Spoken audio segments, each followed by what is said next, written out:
안녕하세요, 시청자 여러분. 네, 하버드 비즈니스 리뷰 코리아 월간 독자 세미나 시작하겠습니다. 저는 사회를 맡은 편집장 조진서입니다. 그리고 오늘 게스트가 아니라 오늘 강연자는 IBM에 계신 유종기 실장님이 나오셨습니다. 네, 유종기 실장님은 우리나라 조직 리스크 관리 분야의 최고 전문가라고 제가 감히 말씀드릴 수 있는 분입니다. 네, 오늘 먼 길 오셔 평일인데도 또 먼 길 와주셔서 너무 감사드리고요. 그 왼쪽에는 오른쪽이 그렇죠, 화면상 오른쪽에는 우리 HBR 코리아 에디터이자 동아 비즈니스 리뷰 기자인 김윤진 기자를 모셨습니다. 안녕하세요. 지난달에 이어 네, 리액션 담당으로 왔습니다. 네, 김 기자님이 너무 리액션이 좋으셔가지고 네, 유정기 실장님이 꼭 김윤진 기자와 같이 하고 싶다고 해가지고 영광입니다. 영광의 자리를 하게 됐습니다. 오늘은 HBR 12월 호에 나온 리스크 관리에 대한 얘기를 해보겠습니다. 사실 메인 주제는 오피스 없는 미래라는 그 사무실에 대한 얘기인데요. 이거 말고 안쪽에 스포트라이트라고 저희 메인 섹션이 있는데, 네, 여기구나. 네, 메인 섹션에 나오는 주제가 리스크 관리입니다. 그래서 하버드 경영대학원의 로버트 캐플란 교수님, 허먼 더치 레너드 교수님, 그리고 옥스퍼드 사이드 경영대학원의 아넷 마이크스 교수님, 이렇게 세 분이 집필하신 당신이 예측할 수 없는 리스크라는 아티클이 있고요. 그 뒤쪽에 또 페르난도 수아레스 교수님이 쓰신 조직 회복 탄력성 구축학이라는 아티클이 있습니다. 이 두 개의 아티클에 대해서 유정기 실장님이 코멘터리를 써주셨어요. 그래서 매거진을 보시면 이 외국 전문가들이 쓰신 그 뒤쪽에 유정기 실장님이 써주신 코멘터리가 사진과 함께 실려 있습니다. 사진과 이렇게 실렸고, 심지어 그 바로 전에 나온 분이 누군지 아세요? 구글 최고 의사 결정 과학자와 나란히 실리셨습니다. 근데 심지어 글은 더 재밌어요, 실장님 글이. 아니, 재밌게 쓰라고 하셔서. 네, 구글 최고 의사 결정 과학자를 글로 눌러버리신 유정기 실장님이십니다. 그리고 좀 전에 얘기를 하다 보니까 두 분이 또 하버드와 다 인연이 있으시다고 하셔가지고 저희가 오늘 지금 시청자분들이 더 들어오실 것 같아서 잠깐 두 분의 하버드와의 인연 이야기를 한번 들어보겠습니다. 실장님, 하버드와 어떤 인연이 있으신가요? 예, 제가 저는 국내 대학원을 다녔는데요. 대학원에 인턴십 프로그램이 있었습니다. 그 인턴십 프로그램에서는 이제 해외 기관에 가서 인턴을 해야 되는데 겨우겨우 잡을 수 있었던 곳이 하버드 대학교 안에 있는 그 페어뱅크 동아시아 연구센터였습니다. 이게 몇 년인가요? 1990 1990년? 99년입니다. 이 세기가 아니군요. 전 세기에. 네, 옛날 옛적에 1999년에. 예, 그 Y2K 이전인데. 네네. 근데 그때 제가 갔는데 막상 시킬 게 없으니까 그 하버드 교정 내에 많은 캠퍼스들의 심부름을 주로 시켰습니다. 그러다가 하버드 비즈니스 스쿨에도 몇 번 문서 수발로 가서 하버드 비즈니스 스쿨을 보고 하버드 비즈니스 리뷰에 대한 어떤 동경을 계속 갖고 있었다고 감히 말씀드릴 수가 있겠습니다. 네. 김윤진 기자님은 또 하버드에 또 어떤 인연이 있나요? 제가 말을 잘못 꺼냈다가 그랬는데, 저는 이제 교환학생에 캐나다 토론토 대학교로 갔었는데 그때 이제 거기에 모의 유엔 동아리 이런 게 있었어요. 네. 그래서 그게 이제 말은 토론토대 대표인데 사실은 손들면 누구나 할 수 있는 그런 거라 제가 하버드 모의 유엔에 일주일간 참여를 한 적이 있어서 그때 약간 토론토대 멤버인 한 6명 이렇게 해서. 잠깐, 그러니까 토론토 대 학생이 아니라 한국 대학생인데. 한국 대학생, 저는 이제 S대를 나오셨는데 대학을 다녔는데 교환학생으로 토론토대에 가서 모의 유엔을 갔다. 토론토대에서 손을 들어서 대표로 하버드 모의 유엔에 간 그런. 그러면 어느 나라 대표로 간 거예요? 한국 대표로 간 거예요? 캐나다 대표로 간 거예요? 거기서는 근데 그런 그 국가를 되게 임의로 할당을 해줘서 또 아프리카 가나국을 대변하는. 진짜요?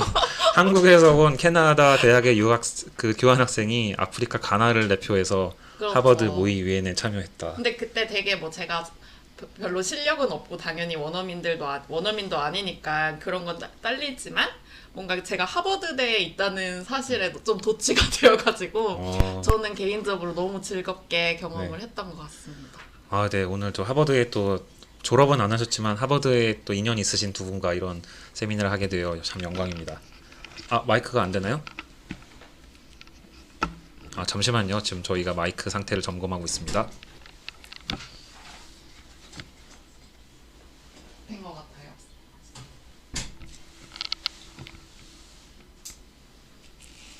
네. 잘 되는 것 같습니다. 네. 잘 들리시죠? 혹시 소리가 잘 안 들리시면 말씀 주세요. 네. 방지영님 반갑습니다. 네. 저희 댓글로 참여하시는 방법은요. 그 유튜브에서 로그인을 하신 다음에 그 다음에 댓글을 쓰시면 되는데 이게 그 링크를 타고 뭐 카톡이나 이런 걸로 들어가시면 로그인이 안 돼요. 그럴 때는 유튜브로 접속을 하셔서 유튜브 앱이나 아니면 유튜브 사이트로 접속하셔서 로그인을 하신 다음에 댓글을 달아주시면 약 5초 후에 저희 화면이 뜹니다. 그러면 저희가 실시간으로 보고 답변을 해드리거나 또 그 토론을 그런 주제로 삼거나 그런 식으로 진행을 하겠습니다. 아, 제 목소리가 제일 잘 들려요? 네, 저는 좀 뒤로 놔두겠습니다. 네, 김재윤님 반갑습니다. 네, 그러면 오늘 이제 드디어 강의를 해주실 유정기 실장님 발표를 부탁드리겠습니다. 제목이 뭐죠 오늘? 예, 오늘 제목은 코로나 시대의 리질리언스입니다. 리질리언스란 무슨 뜻인가요?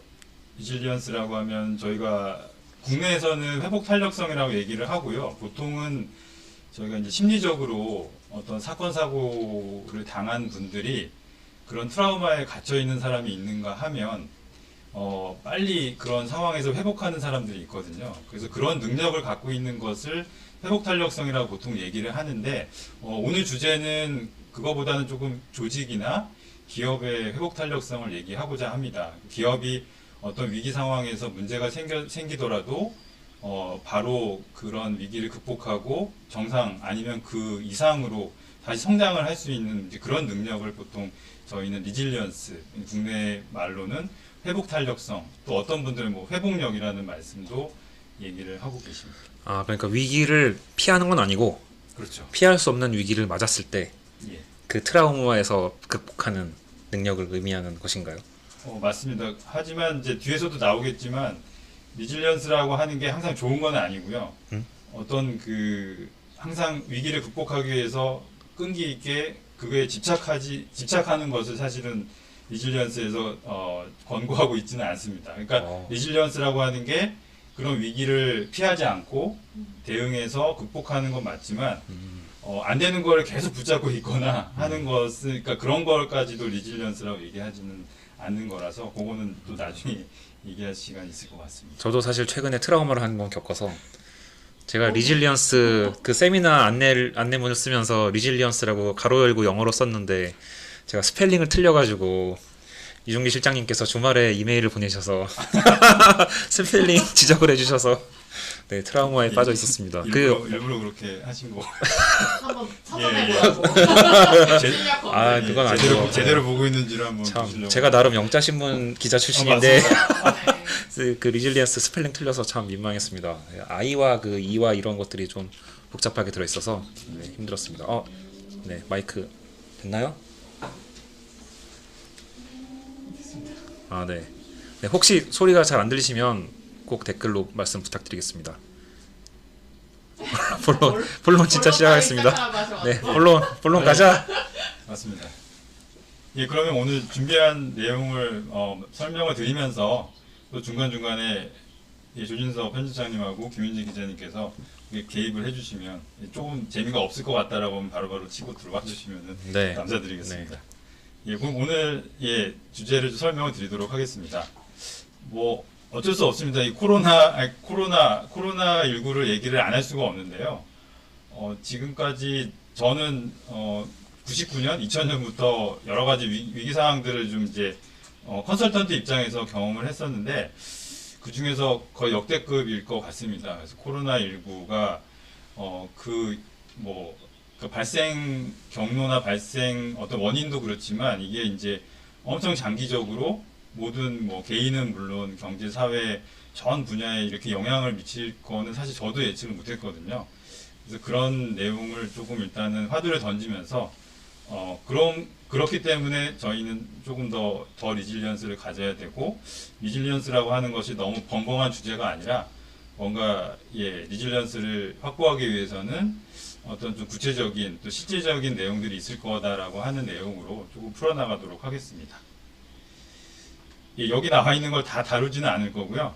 일단은 뭔가 준비는 많이 해왔다는 걸 좀 보여드리기 위해서 이렇게 알차게 있는데 혹시 이걸 다 설명은 드리지는 않을 거기 때문에요. 양해 좀 부탁드리겠습니다. 일단 들어가기 전에 아까 조진석 편집장님이 설명해 주신 것처럼 하버드 비즈니스 리뷰 이번 호에 리스크 관리와 회복 탄력성 해서 제가 되게 좋아하는 그 로버트 케플란 교수님이 또 잊지 않고 글을 써주셨습니다. 제 커멘터리에도 적긴 했는데요. 뭔가 케플란 교수님이 언젠가 글을 쓰시지 않을까 했는데 아니나 다를까 이렇게 써주셨습니다. 특히 이제 저희가 상상을 초월하는, 저희가 전혀 예측하지 못한 이런 리스크들에 대해서 어떻게 예측하고 이거를 어떻게 대응하는지에 대한 내용들을 적어주셨고, 대부분 이런 신종 리스크들은 미리 저희가 준비한 어떤 대응 매뉴얼 같은 게 전혀 없기 때문에 이런 것들을 어떻게 해야 되는지에 대한 아주 시의성 있는 글을 써주셨습니다. 그래서 요거를 잠깐만 좀 터치하고 넘어가면 좋을 것 같아서요. 아마 대부분 다 그 하버드 비즈니스 리뷰 읽고 오셨을 것 같기도 한데 안 보신 분이 계실 것 같아서 일단 크게 세 가지로 구성이 되는데요. 그 중에 첫 번째가 이러한 이제 코로나19를 포함해서 이런 이제 신종 리스크라고 이제 정의를 하고 계십니다. 이런 것들이 어떻게 일어나는지, 그러니까 무엇이 신종 리스크를 만들고 있는지에 대해서 이제 세 가지로 좀 짚어주셨습니다. 그래서 첫 번째는 뭐 저희가 아는 것처럼 이제 저희의 상상력을 뛰어넘거나 저희가 전혀 과거에 경험하지 못한 것들에서 촉발된다라는 얘기를 해주셨고요. 이거는 두 번째는 어떻게 보면 저희 하이니 법칙이라든지 저희가 잘 아는 법칙처럼 평범한 실패들이 이제 합해지면서 이제 중대한 실패로 촉발이 된다라는 내용과, 그리고 과거에 비해서 리스크라고 하는 것이 매우 빠르고 또 그 피해 양상이나 영향력이나 이런 것들이 엄청난 규모로 현실화되는 것들이 이제 결국은 신종 리스크의 문제다라고 짚어주셨고요. 그리고 근데 이런 신종 리스크들은 앞에서도 이제 나온 것처럼 저희의 상상력을 초월하는 것이기 때문에 이걸 어떻게 이제 알아차려야 되는지에 대해서 좀 짚어주셨습니다. 그래서 뭔가 잘못될 수 있는 것에 대해서 이제 혼자서 고민하지 말고 중요한 것이기 때문에 이런 것들은 바로바로 고위 그 임원분들에게 아니면 의사결정자들에게 바로바로 위임을 하라라는 내용과, 최근에 뭐 디지털 트랜스포메이션도 많이 나오지만 결국은 빠른 보고와 빠른 커뮤니케이션이 중요한데 이제 디지털화를 통해서 빨리빨리 사건을 보고하고, 또 여기 이제 세 번째 what if 나오는 것처럼 기존의 과거의 경험이나 상상력을 초월한 만약의 경우를 항상 생각을 해야 된다라고 얘기를 하고 계십니다. 그리고 마지막 이제 결론은 이걸 이제 어떻게 대응할 것이냐라는 내용인데요. 대응하기 위해서는 아주 이제 그 미션 크리티컬한 부분에, 그러니까 그런 사건에 대해서 바로바로 대응할 수 있는 이제 중요 관리팀들을 투입하고, 그리고 이것을 이제 많은 커뮤니케이션으로 인해서 의사결정의 시기를 놓치지 말고 빨리 현장 레벨에서 위기를 관리할 수 있도록 해야 된다라고 하시면서 마지막에 당부의 말씀을 또 하나 하셨습니다. 이제 이런 최근에 등장하는 리스크들은 기존의 접근 방식과는 다른 대응책을 가져야 되는데, 이제 맨 마지막에 이 말이 참 좀 와닿기도 하고 사실은 어떻게 보면 안 와닿기도 한데요. 이런 대응은 빠르고 즉각적이고 반복적이고 또 겸손해야 된다. 왜냐하면 모든 조치가 생각하는 것보다 뜻대로 작동되지는 않을 것이기 때문이다라고 얘기를 하셨는데, 보통 이제 교수님들의 글을 보면 이제 현상은 엄청나게 잘 분석을 하시는데, 그래서 이제 나중에 기승전결로 마지막에 왔을 때 그래서 뭘 해야 되는데라고 했을 때는 사실 좀 약간 허탈한 경우가 있는데 이건 어쩔 수 없는 게 좀 지면의 한계가 있기도 하고 교수님은 더 많은 얘기를 하고 싶으시지만 예 지면이 딱 그렇죠. 정해져 있기 때문에 그래서 실장님을 모셨습니다. 그래서 저도 보고 이제 여기서 이제 뭔가 좀 내용이 더 나와야 되는데 이제 여기 딱 끝나가지고 조금 아쉬운 부분이 있어서 그래서 이 조진서 편집장님이 부르시지 않았나. 네, 그렇습니다. 네, 실질적으로 이제 맞습니다. 컨설팅을 하시는 분이시기 때문에 뭔가 예. 오늘 현실적인 실용적인 지혜를 얻어갈 수 있었으면 합니다. 네, 그리고 저희 박세진 선생님께서 디비에이션보다는 에센셜 토크로 시간 소중히 써주세요라고 말씀하셨는데 네, 반성하겠습니다. 그런데 저희가 또 이제 저녁 시간에 하는 세미나라서 어느 정도 좀 만담을 할 수밖에 없어요. 또 재미가 없으면 또 안 보시기 때문에 그래서 제 생각에는 시간이 정말 아까우시면 저희가 이거를 풀 버전으로 유튜브에 올리거든요. 한 3일 안에 올라가기 때문에 유튜브에 올라간 다음에 좀 편집도 되고 하니까 그 버전으로 보시면 좀 더 알차게 보실 수 있지 않을까 그렇게 생각을 합니다. 그리고 요 준비한 발표 자료를 제가 나중에 다 보내드리겠습니다. 그래서 여기에는 사실 내용이 더 많이 있어서 아마 여기서 커버하지 못한 것들은 그걸 보시면 좀 더 도움이 되실 것 같습니다. 네, 양해를 부탁드리겠습니다. 그러면 저희가 준비한 거를 그렇죠. 할까요? 이 다음 장이 이제 그 미래 네. 리스크라서 한번 네, 사실 오늘 저희가 준비를 했습니다. 신종 리스크를 다루는 이런 그 세미나인데 그럼 신종 리스크라는 게 어떤 게 있는가 좀 이런 개념을 좀 저희가 전달을 드리고자 김윤진 기자와 제가 저희가 생각하는 10년 안에 닥칠 수 있는 신종 리스크 5대 신종 리스크를 각자 생각을 해봤어요. 그래서 어떤 리스크들이 있을지 한번 저희의 생각을 한번 열어보는 시간을 먼저 갖겠습니다. 기대가 됩니다. 누구 먼저 할까요? 둘 중에는 제가 사실 저는 너무 뻔한 얘기라 제가 해야 될 것 같아요. 네. 김윤진 네. 기자가 먼저. 이거 혹시 보이시나요? 어, 제가 오. 5장을 PPT를 만들라고 하셔가지고 한 장에 꾸겨놓느라 대신 애니메이션 효과를 썼습니다. 슝슝 날라옵니다. 와. 그래서 저는 이제 이게 2030년까지 어떤 리스크가 닥칠 것 같냐라고 이제 화두를 던지셔서 사실 저는 되게 좀 경험에 의존해서 많이 판단을 하는 성격이고 뭔가 상상력이 굉장히 부족합니다. 그래서 사실 잘 모르겠기도 하지만 한 10년 후에 제가 뭐 결혼을 하고 자녀를 낳는다고 생각했을 때 가장 어떤 위험이 실제할 것이냐를 생각해 보면 결국은 이런 뻔하긴 하지만 미세먼지나 이런 대기후 오염에 대한 염려가 굉장히 크더라고요. 그래서 제가 리스크를 약간 배웠을 때 결국 사람들에게 두려움을 유발하는 가장 큰 요인 중에 하나가 결국 피할 수 없고 뭔가 통제할 수 없는, 그러니까 자기 효능감이 되게 약할 때 그런 위험을 크게 인식하게 된다고 말을 하는데 그런 측면에서 이런 대기 오염은 우리가 되게 일상에서 숨을 안 쉴 수 없고 너무 그런 당연한 자원에 있어서 저희가 좀 박탈을 당하는 거니까 그런 의미에서 가장 큰 위험이 실제 하는 위험이지 않을까 해서 저는 대기 오염을 뽑아봤고요. 그다음에 뭐 기후 변화도 마찬가지 맥락에서 이제 너무 자연재해 같은 것들이 이제 예측 불가능하게 닥치니까 저희가 통제할 수 없는 요소라고 생각해서 넣었고 그리고 코로나 당연히 빼놓을 수 없어서 제가 이제 약간 저도 이런 헬스 건강 이런 문제에 많이 관심을 가지게 된 계기가 결국 메르스였는데 그 메르스가를 계기로 어떤 헬스 커뮤니케이션이나 이런 거에 관심을 갖고 정말 얼마 되지 않아서 다시 이 코로나가 나타났잖아요. 그리고 유 실장님도 사실 DBR에 과거 리질리언스를 처음 기고해 주신 게 신종플루 때였거든요.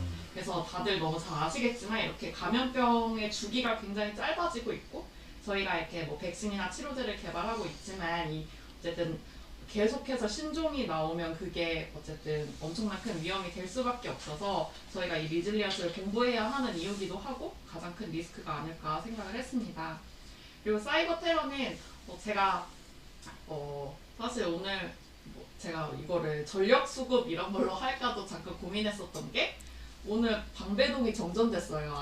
그래요? 진짜? 그래서 제가 이제 아침에 재택근무를 하고 있었는데 전기가 더 나가고 방배동 이때가 뭐 재택근무로 전기 사용이 늘었는지는 잘 모르겠지만 그런 식으로 우리가 뭐 전기나 뭐 이건 사실 사이버 테러랑은 좀 무관하지만 뭐 인터넷 통신 이런 너무도 당연하게 생각하는 것들이 마비가 되면 정말 아무것도 할 수 없는 상황이 오더라고요. 제가 점심 식사를 준비 중이었는데 진짜 큰일 날 뻔.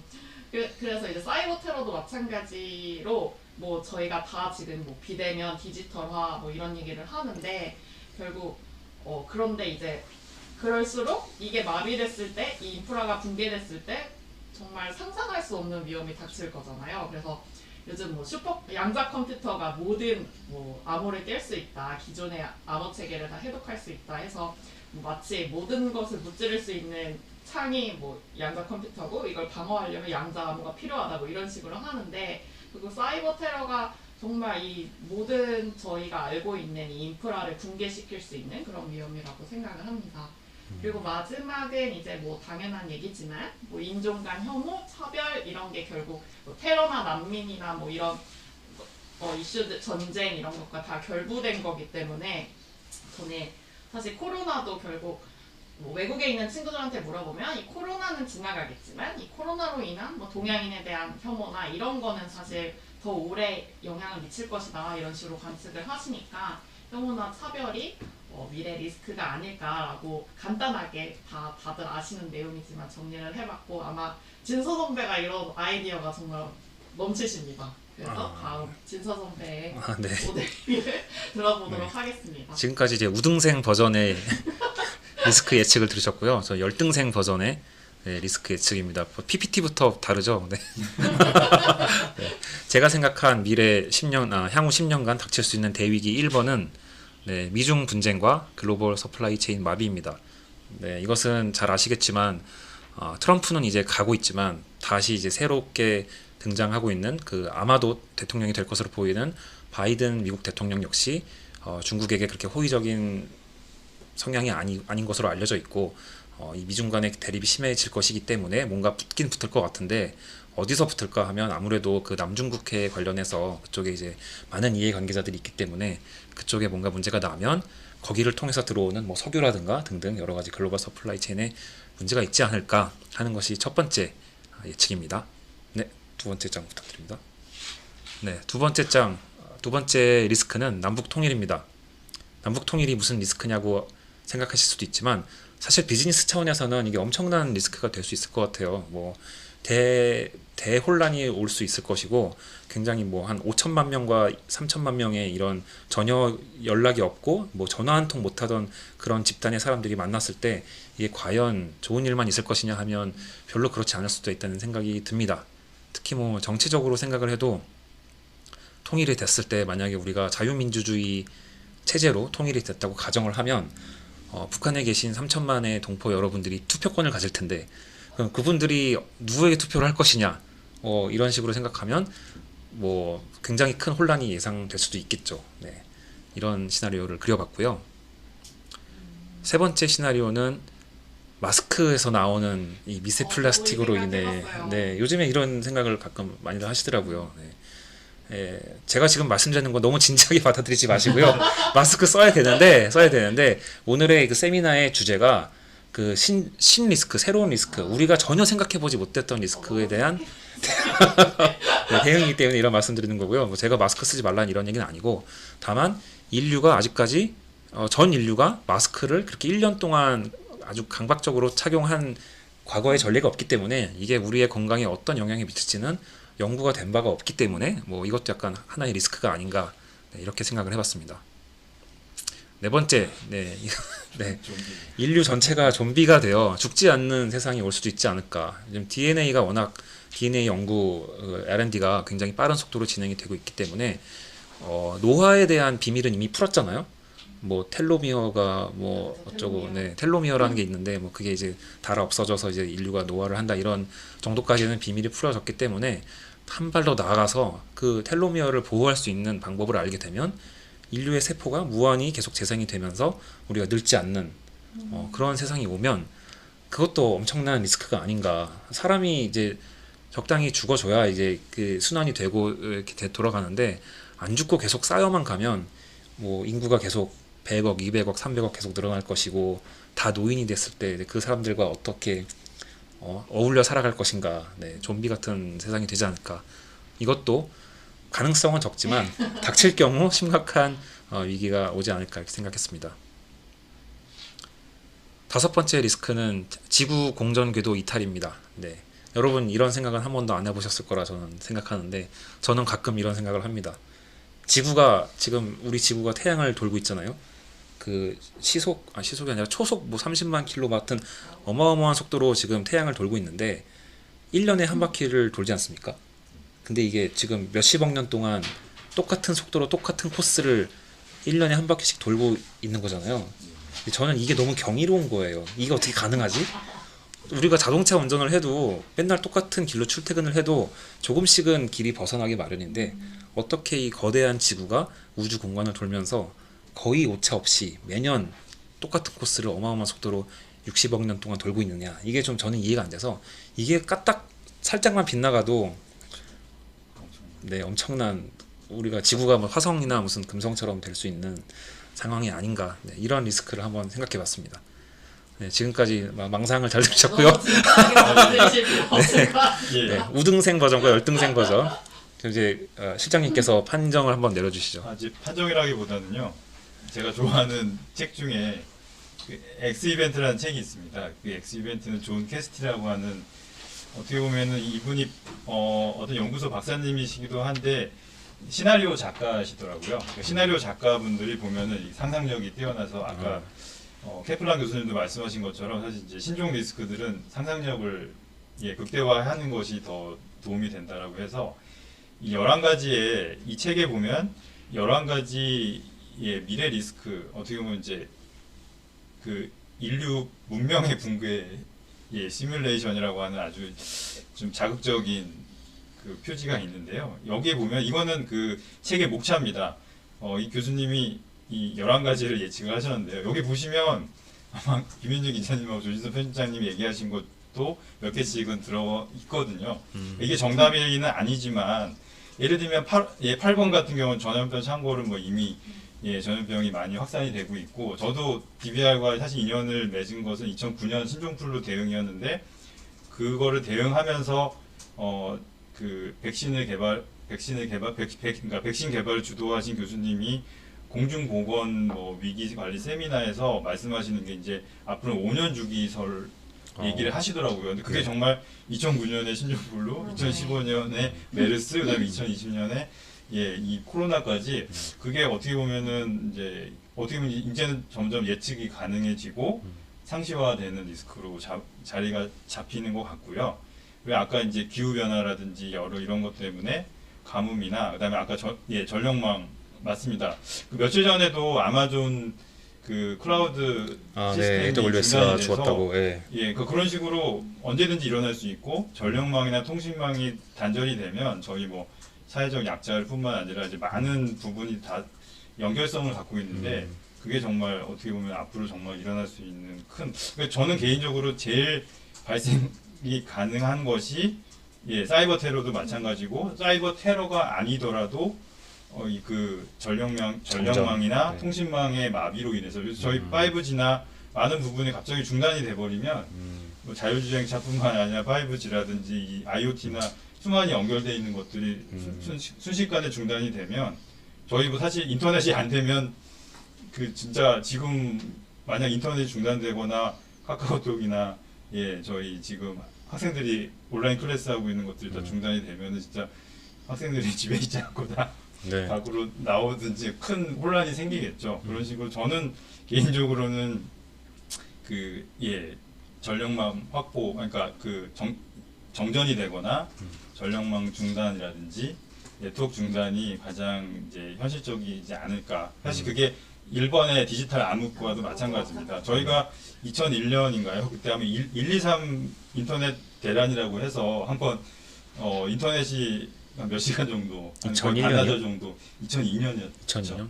그래서 저는 그때 중학생이라서 그때 잘 모르겠습니다. 그래서 그때 뭐 난리가 난 적이 있었습니다. 네. 거의 반나절 정도 거의 복구가 안 돼서, 그러니까 그런 식으로 잠시의 중단도 이런 큰 사회적 혼란인데, 이게 아마 며칠이 중단되거나 그러면 뭐 민중 봉기가 뭐 큰일 날 것 같아서 그렇고 사실 여기 뭐 핵폭발이나 이런 것도 생각해 보고 싶지는 않은데 또 하나 생각한다면 뭐 그 로봇 저희 AI라든지 예, 이런 것들이 결국은 사람이 통제권을 벗어나서 사실 저도 AI 리스크라든지 이런 거를 좀 강조를 많이 하고 있는데요. 실질적으로 예, 그 여러 가지 AI가 이제 통제권을 벗어나서 결국은 이제 로봇으로 인해서 인류를 위협할 수 있다라고 해서 이런 것들 어떻게 또 다시 한번 들여다보면 되게 또 개연성이 있고 발생 가능성이 있는 것들이 아닌가 해서 그렇게 한번 잠깐 거대 담론을 한번 얘기를 해봤는데 아까 네. 김윤진 기자님이나 조지서 팀장, 아니 그러니까 편장이 말씀하신 것처럼 너무 이제 심각하게 받아들이실 네. 없으시지만 한번 네. 상상력을 상상력을 한번 자극해 보는- 잡보자. 네. 예, 예. 사실 뭐 그 뭐 메르스나 뭐 이런 것들이 신종플루나 이런 게 매년 5년마다 오면 예, 예. 그거는 이미 또 적응이 되지 않겠어요. 근데 그게 예측하지 못하는 상황으로 그런 주기로 찾아올 때 이게 깜짝 놀라니까 이제 그게 이제 위기가 되는 거가 아닌가 합니다. 치료제가 없으니까 그게 문제일 것 같아요. 네. 그리고 너무 또 이 거대 담론을 얘기하면 좀 그래서 제가 좀 재밌게 이 2016년에 일본 드라마입니다. 일본 드라마 혹시 좋아하시나요? 저도 일본 드라마 자주 보지는 않지만 일본이 2016년에 후지 텔레비에서 나왔던 그 리스크의 신이라고 하는 아주 예 여기 나와 있는 사진에 나와 있는 저 예. 손가락을 이렇게 하신 분이 저분이 이제 위기관리 전문가입니다. 아. 어떤 그 이분이 그러니까 가상의 회사죠.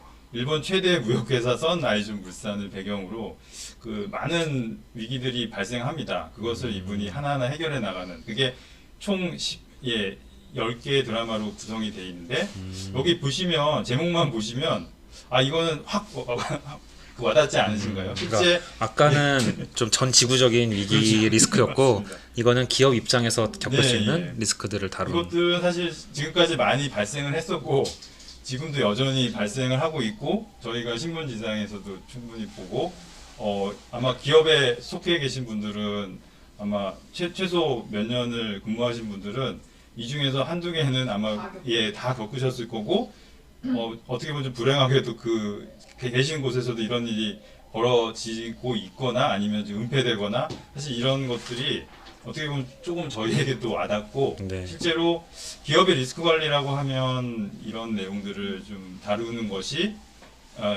지금까지의 내용이었는데요. 아무튼 네. 근데 케플란 교수님이 말씀하신 것처럼 뭐 이런 것들에 대해 이런 리스크에 대한 관리는 이거대로 하되 이제 조금 더 기업에 큰 영향을 미칠 수 있는 더 큰 리스크들을 좀 더 바라보는 시각을 좀 바꿔야 된다라고 하는 내용을 아마 하버드 비즈니스 리뷰에서도 좀 강조를 하고 싶으셨던 것 같습니다. 네. 그래서 예 아마 예 어떻게 보세요? 여기서 보면은 실제로 거의 모든 그러니까 지금까지 발생했던 모든 리스크들이 다 여기 해당될 것 같아요. 예, 해당됐다고 보고 제가 뭐 이걸 홍보하러 나온 건 아니지만 이 드라마를 보시면 하나하나 이제 이분이 여기 이 남자분이 되게 유명하신 분으로 알고 있는데요. 하나하나 문제들을 이제 밝혀내고 해결하는 그런 해결사 역할을 하시는데 그래서 제목이 그 리스크노 가미사마라고 해서 리스크의 신이라고 해서 그 식파가 예. 최고 경영자 비리인데 그걸 해결하려면 예. 최고 경영자를 날려버리면서 예, 이제 그리고 끝나는- 나중에 본인도 이제 회사를 떠나는 걸로 제가 네, 기억을 경영진 하는데 경영진을 교체시키고 회사를 안정화시킨 다음에 본인은 역할을 다 했다고 해서 하는데 이게 시청률은 모르겠습니다. 하지만 제가 봤을 때는 되게 재밌고 네. 리스크 관리에 관심이 있으신 분들은 한번 이거는 인터넷에 찾아보면은 영상들이 다 10화까지 친절하게 잘 올려져 있더라고요. 네. 그래서 한번 보시면은 좋을 것 같습니다. 네, 추천. 그래서 이제 앞에서 미래 리스크랑 이제 기업의 리스크들을 좀 봤는데요. 실제 이제 이 내용을 보시면, 이거는 진짜, DBR에도 한번 이제 제가 실은 적이 있습니다. 그 듀폰이라는 회사 아시죠? 그 듀폰에서는 실제로, 리스크 맵이라고 해서 이런 식으로 리스크들을, 왜냐하면 듀폰이라고 하는 회사가 전 세계 수많은 이제 판매법인, 생산법인, 연구소라든지 거의 전 세계 한 170개국의 이런 사업장을 갖고 있다 보니까 1년에 웬만한 앞에서 보신 거라든지 아니면 어떻게 보면 더 거대 담론이나 자연재난을 포함해서 이런 사건 사고들이 끊임없다고 합니다. 그러다 보니까 이런 수많은 리스크들을 어떻게 그런 관리를 체계적으로 할 것인가라고 이제 많은 시행착오를 거쳐서 이제 만든 것이 이 리스크 맵이라고 하는 건데요. 결국은 이거는 규모가 매우 큰 회사들이 많이 그러니까 사용하는 방법이기도 하고 이제 여기 화면에 보시는 것처럼 저희가 전통적으로 생각하고 있는 재무 리스크라든지 이런 것뿐만 아니라 뭐 운영 리스크는 뭐 그거는 당연하고요. 그다음에 이런 법규라든지 뭐 그다음에 어떤 지정학적 리스크, 정치 리스크, 범죄 행위라든지 분쟁 소송이나 뭐 여러 가지 이해관계자나 환경 리스크, 또 이제 시장 리스크, 그리고 여러 가지 이제 글로벌 비즈니스를 하는 데 있어서 수많은 리스크들을 이제 금융회사가 아닌 비금융회사 같은 이제 일반 기업들은 상당히 많은 리스크들을 좀 체계적으로 관리하기 위해서 이런 맵 형태로 좀 관리를 하고 있다라고. 그 얼마 전에 그런 영화를 것들을. 본 것 같은데 이 듀폰에서 네, 이 프라이팬 테프론 예, 맞습니다. 네, 그 물질이 새어 나와서 막 맞습니다. 소가 죽고 막뭐 그런 예. 영화가 있었는데. 그게 맞습니다. 그게 이제 저희 잘 아시죠? 저 어벤져스 이제 헐크로 나오시는 그분이 맞아요. 주인공으로 기자가 나오는, 네. 예 기자 예 그러면서 그분이 이제 파헤치는 건데 맞아요.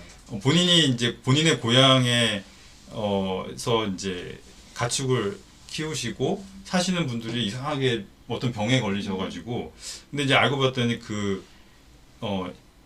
그러니까 아, 기자가 예 변호사. 예, 변호사였습니다. 네. 그분들이 마시는 이제 그 식수에서 네, 그러니까 폐수를 흘린 거죠. 듀폰 맞습니다. 그 듀폰이 사실 그것 때문에 지금까지도 이게 거의 한 20-30년 전 일인데 사실 그때 뭐 다 소송을 하고 해서 뭐 피해 보상하고 했는데 여전히 지금까지도 프라이팬에 그래서 예 그런 게 맞습니다. 그래서 제가 사실은 또 하나 말씀드리고 싶은 게 이게 이제 듀폰이 잘하고 있다라고 이제 예를 들면 성공 사례를 얘기를 하면 꼭 반드시 그 꼭 안 좋은 일들이 갖고 있거든요. 네. 뭐 저희 IBM도 마찬가지지만 뭐 그 지멘스라든지 이제 글로벌 회사 중에 잘하고 있는 회사들도 보면 온갖 소송들이 또 많이 휘말려 있어요. 그러니까 그런 것처럼 이게 그러니까 그게 바로 이제 리스크 관리가 어려운 점이기도 하고 이렇게 많은 리스크들을 인지하고 있음에도 불구하고 그런 식으로 이제 빵빵 일들이 터지는 거죠. 그래서 어떻게 보면은 이제 경영대학원에서 이게 리질리언스 리스크라고 하는 거를 경영대학원에서 안 가르치는 거의 과목에서 찾기가 어려운 이유 중에 하나.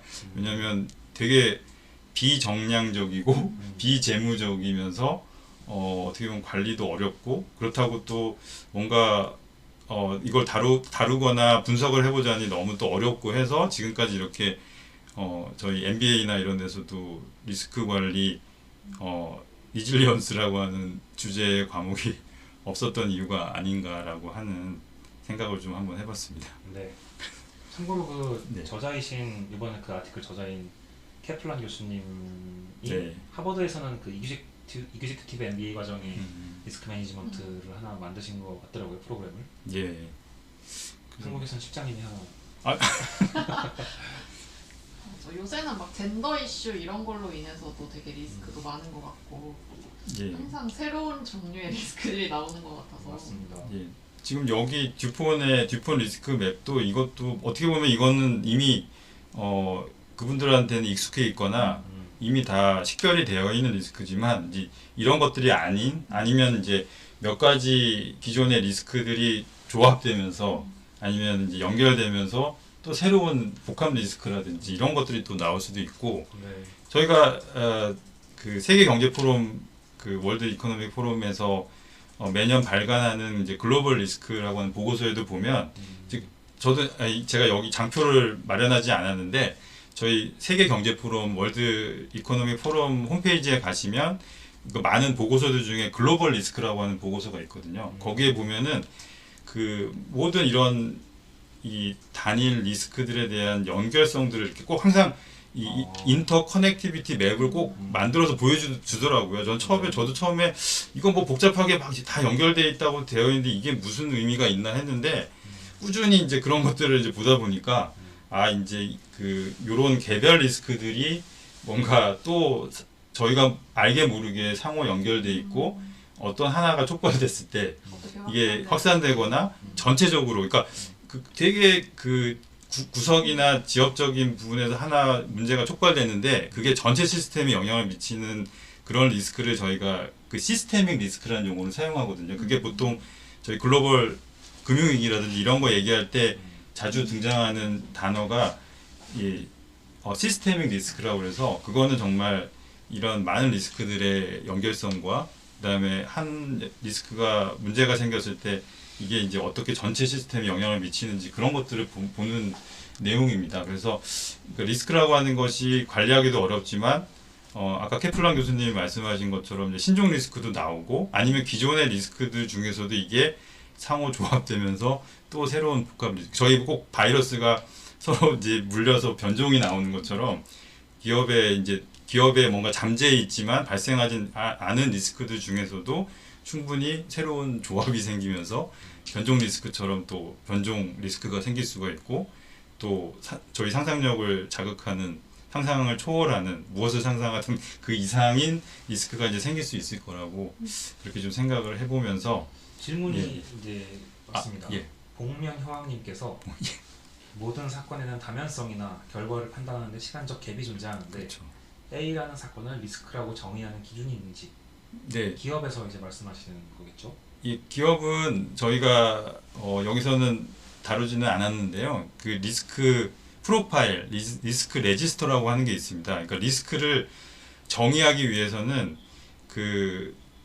이제 그 리스크를 정의하기 위한 것 어떻게 보면 이제 리스크를 조금 더 정의해서 저희 이력서 만들듯이 프로파일화를 하는 것을 얘기를 하거든요.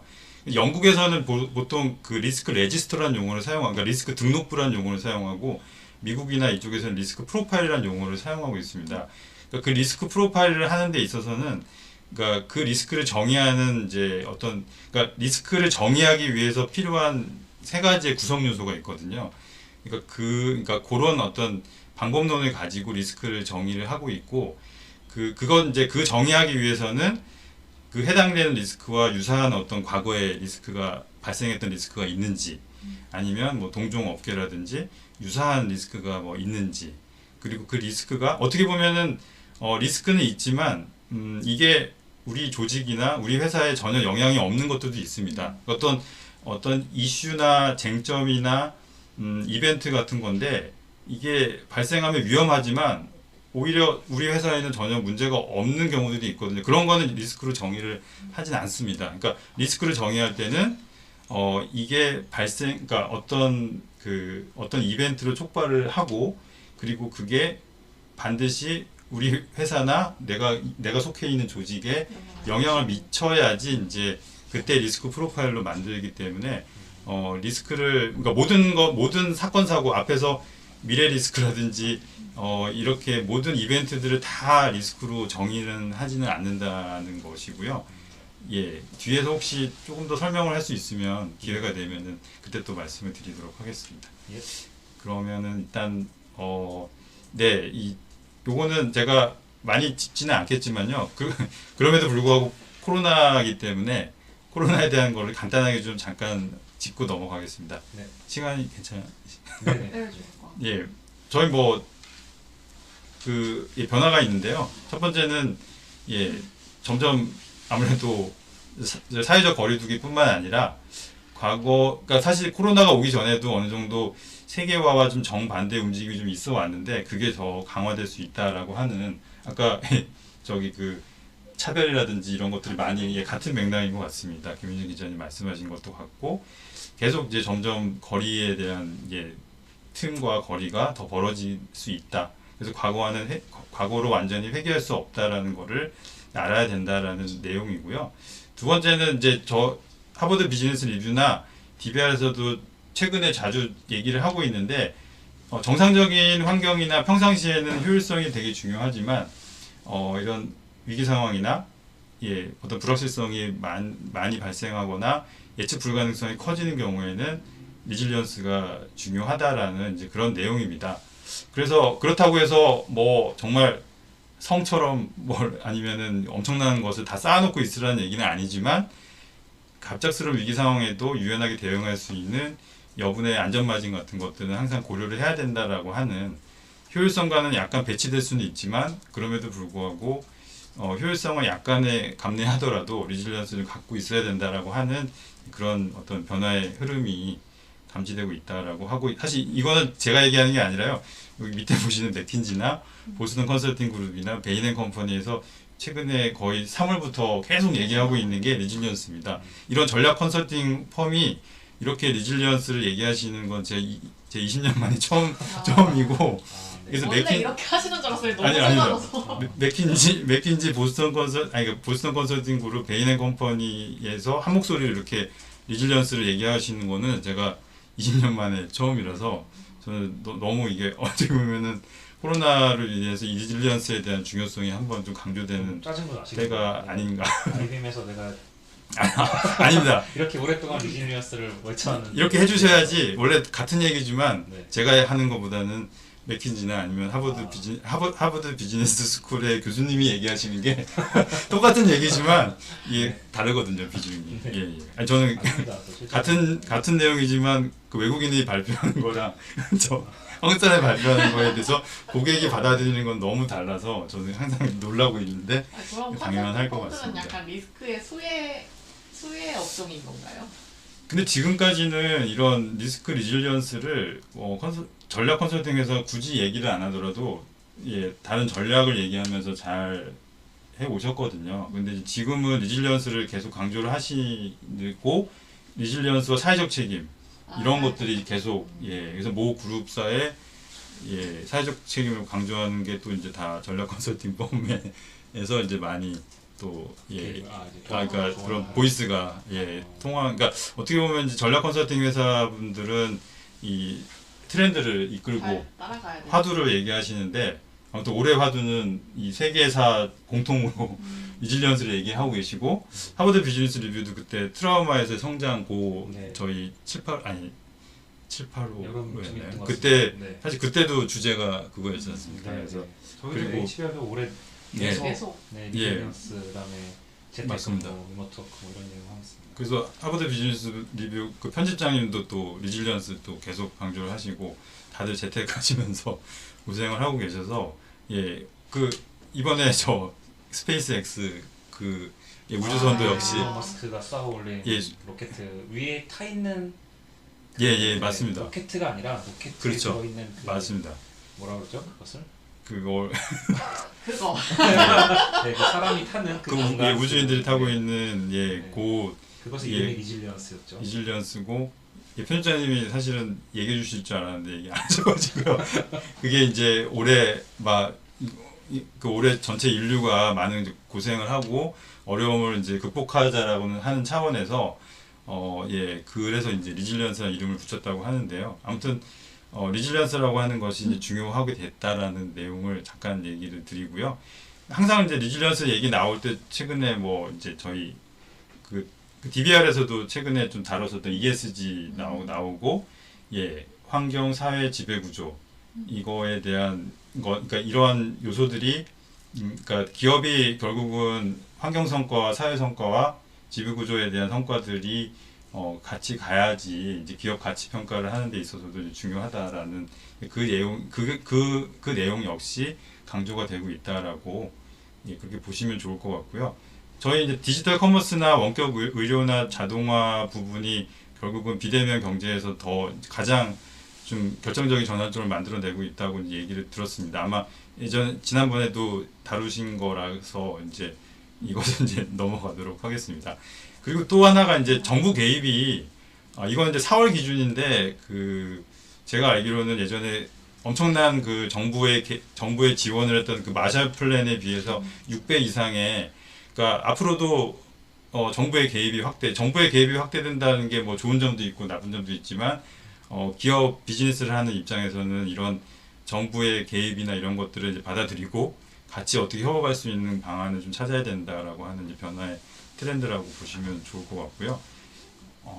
그리고 이제 아까도 ESG 나온 것처럼 사회적 책임도 점점 이제 중요하고 이해관계자들이 점점 그 기업을 바라보는 그러니까 기업이 뭔가 이 사회적 이슈를 해결하는 어떤 주체로서의 이제 기대감이 더 커지기 때문에 정말 단순히 경제 성과를 얻고 경제적 이윤을 얻는 데만 기업이 머물러서는 안 되는 어떻게 보면 이제 더 비즈니스를 하는데 더 점점 더 어려워진 상황이 되지 않을까 싶습니다. 그래서 DBR에서도 계속 지금 ESG나 그 저희가 보통 이제 그 트리플 바텀 라인이라고 해서 지속 가능 경영과 사회적 책임의 경제 성과, 사회 성과, 환경 성과 이 세 가지를 균형 있게 가져가는 걸 강조를 하고 있다라고 들었고요.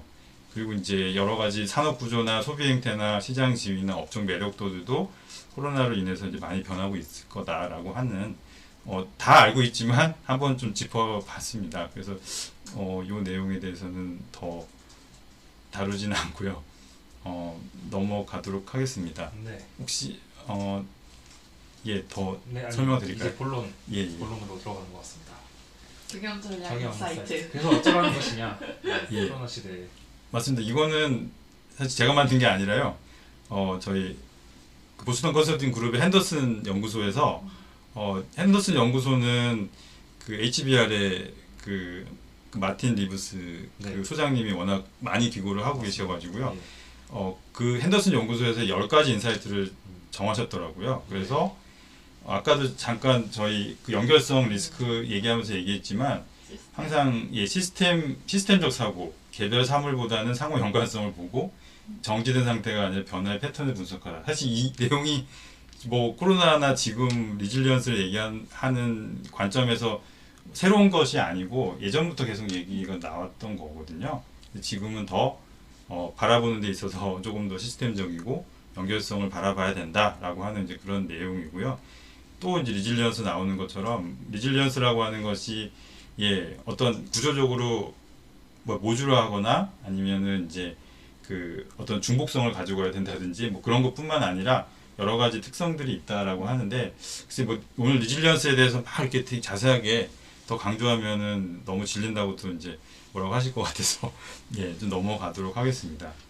그리고 이제 항상 이제 어떻게 보면 이제 요새 저희가 그 뭐 코로나 블루라고 그래서 이제 우울감이나 이런 것들이 많이 오고 있는데 그럼에도 불구하고 어쩔 수 없이 항상 저희 비즈니스를 하는 입장에서는 항상 긴박감을 갖고 안일함에서 벗어날 수밖에 없고 계속 어떻게 보면은 이게 항상 매년 위기라고 하면서 CEO분들이 임직원들을 이렇게 압박하는 용어로 사용돼서는 안 되지만 항상 조직에는 경계심과 긴박감은 있어야 된다라고 하는 인사이트를 얘기를 하고 있고 또 이제 위기가 커지고 이렇게 되면은 이게 평상시에 비해서 쓸데없는 그 커뮤니케이션이나 의사 막 보고라든지 명령이나 이런 것들이 엄청나게 생겨서 실제 해야 되는 일을 하지 못하고 계속 커뮤니케이션만 하다가 의사결정도 못하고 계속 이렇게 시간을 까먹는 경우가 많아서 항상 이제 커뮤니케이션 정체를 항상 해결하는 것이 또 중요한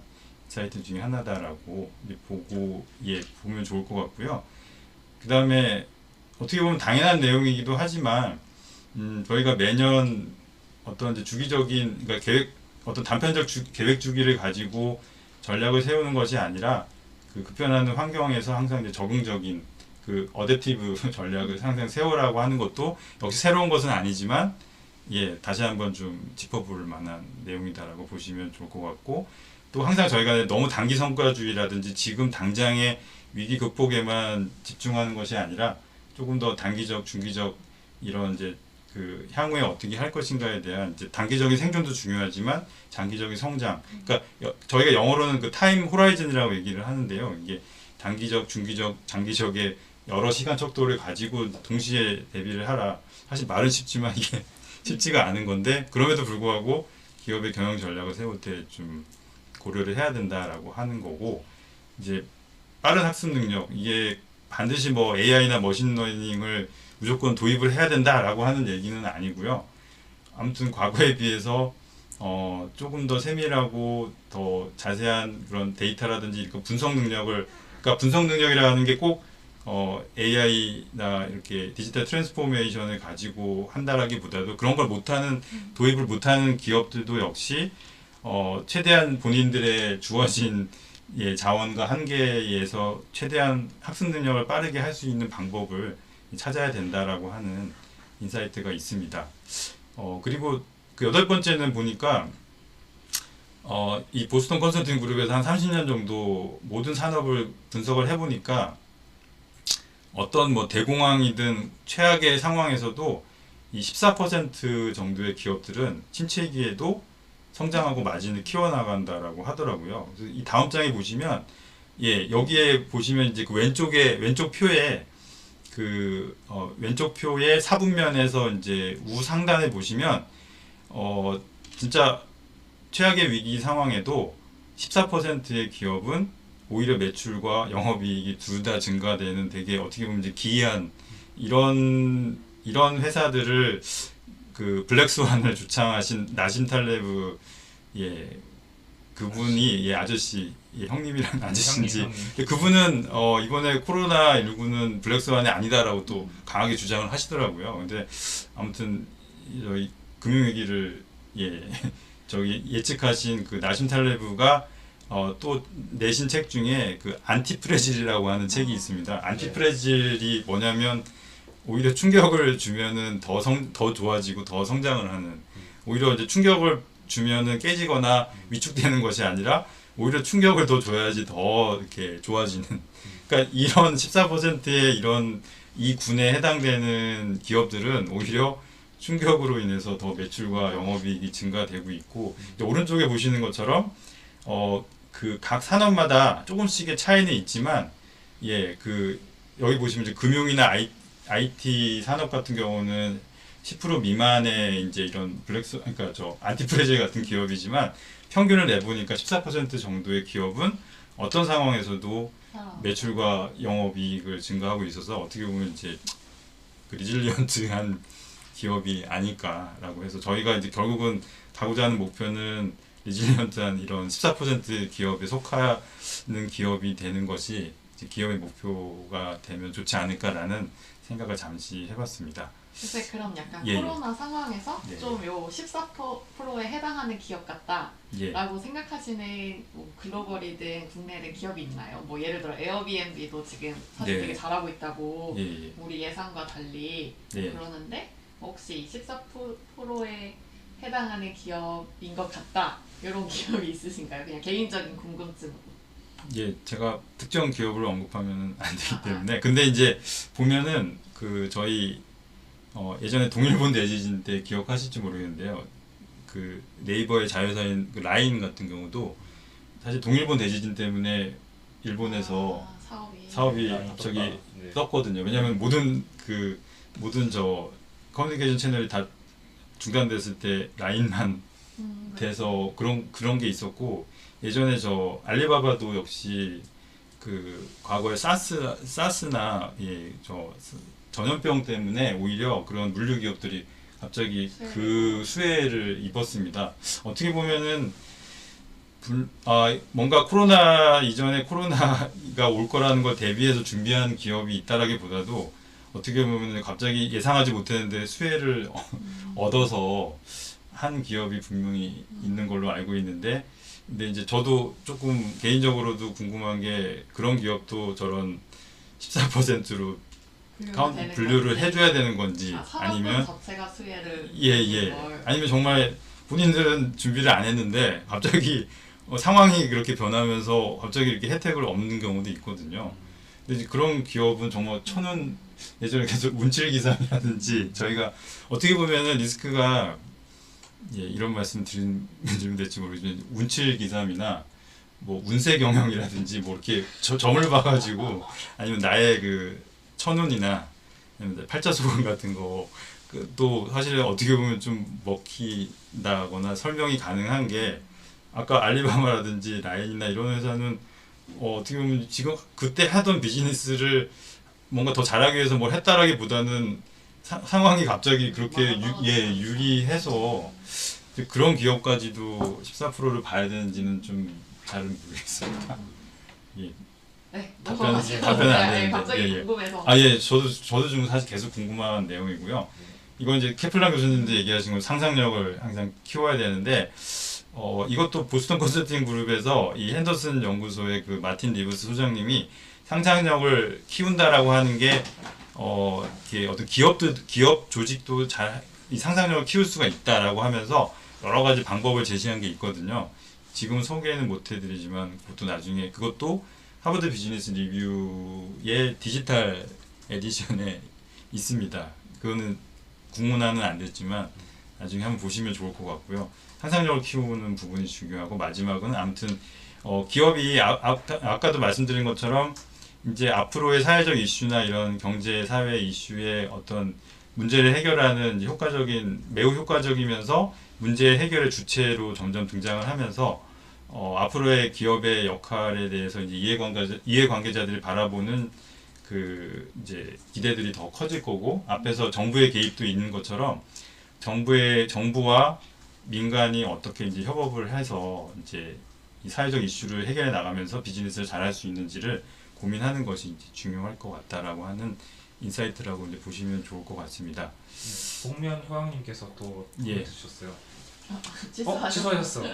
아, 예. 잠깐 봤는데, 네, 아무튼 네. 별로 안 좋은 그리고 걸로 또 좀. 리질리언스가 핵심인 것 같은데 마음껏 강조를 부탁드립니다. 아, 예, 알겠습니다. 그래서 이제 리질리언스 책을 쓰셨는데 여기서 이제 제목이 리질리언스 9인데 9가지 렌즈가 뭔지. 예, 예. 그게 사실 저 올해 5월에 김윤정 기자님이 덕분에 또 좋은 글을 써가지고요. 그때 DBR에 실렸던 내용인데 김윤중 기자하고 저희 기고를 요청. 그걸 인정해서 예. 네. 저희 네. 팬데믹 대응하는 걸 DBR에서 여러 번 스페셜 리포트를 만드셨거든요. 그 중에서 포스트 코로나 시대 생존 조건에서 상상도 할 수 없는 이제 그런 리스크에 대해서 이제 위험에 대비하라라고 하는 내용에 이 세계 경제 포럼에서 제시한 9가지 리질리언스 렌즈가 있습니다. 사실 그 9가지를 가지고 사실 이 이 책을 만들었다고 해도 과언은 아닌데요. 이거는 이제 책 설명을 좀 제가 이 책을 쓸 때 이 컨셉 맵을 좀 만들었거든요. 그래서 이게 찾아봐져 있더라고요. 그렇죠? 이게 이제 그 왼쪽부터 보시면 되는데요. 왼쪽이 제가 아까 말씀드린 원격 분산 유연 업무, 그러니까 유연 근무, 그러니까 어떤 변화의 흐름이라고 보시면 될 것 같습니다. 그래서 애자일화되고 이제 저스틴 타임이 아닌 저스틴 케이스가 그러니까 만약을 대비한 공급망도 중요해지고, 불확실성의 장기화를 대비해서 단기적인 그다음에 장기적인 시간 척도들을 여러 가지를 대비해야 되고, 지속 가능성 ESG가 부상하고 있고, 컨택 프리 저희 언컨택트 중요해지고, 그러면서 이제 디지털 트랜스포메이션이 더 가속화된다. 뻔한 박미희님께서 화면 글씨 명확하지 않다고 하셨는데요. 그 유튜브에 톱니바퀴 모양 누르셔서 해상도를 HD로 바꾸시면 아마 보이실 겁니다. 이 장표는 아마 좀 화질 자체가 좀 안 보이나? 이건 제가 이렇게 너무 모든 걸 한 장에 보여드리려고 하다 보니까 IBM 스타일인가요? 아닙니다. 제 스타일인가요?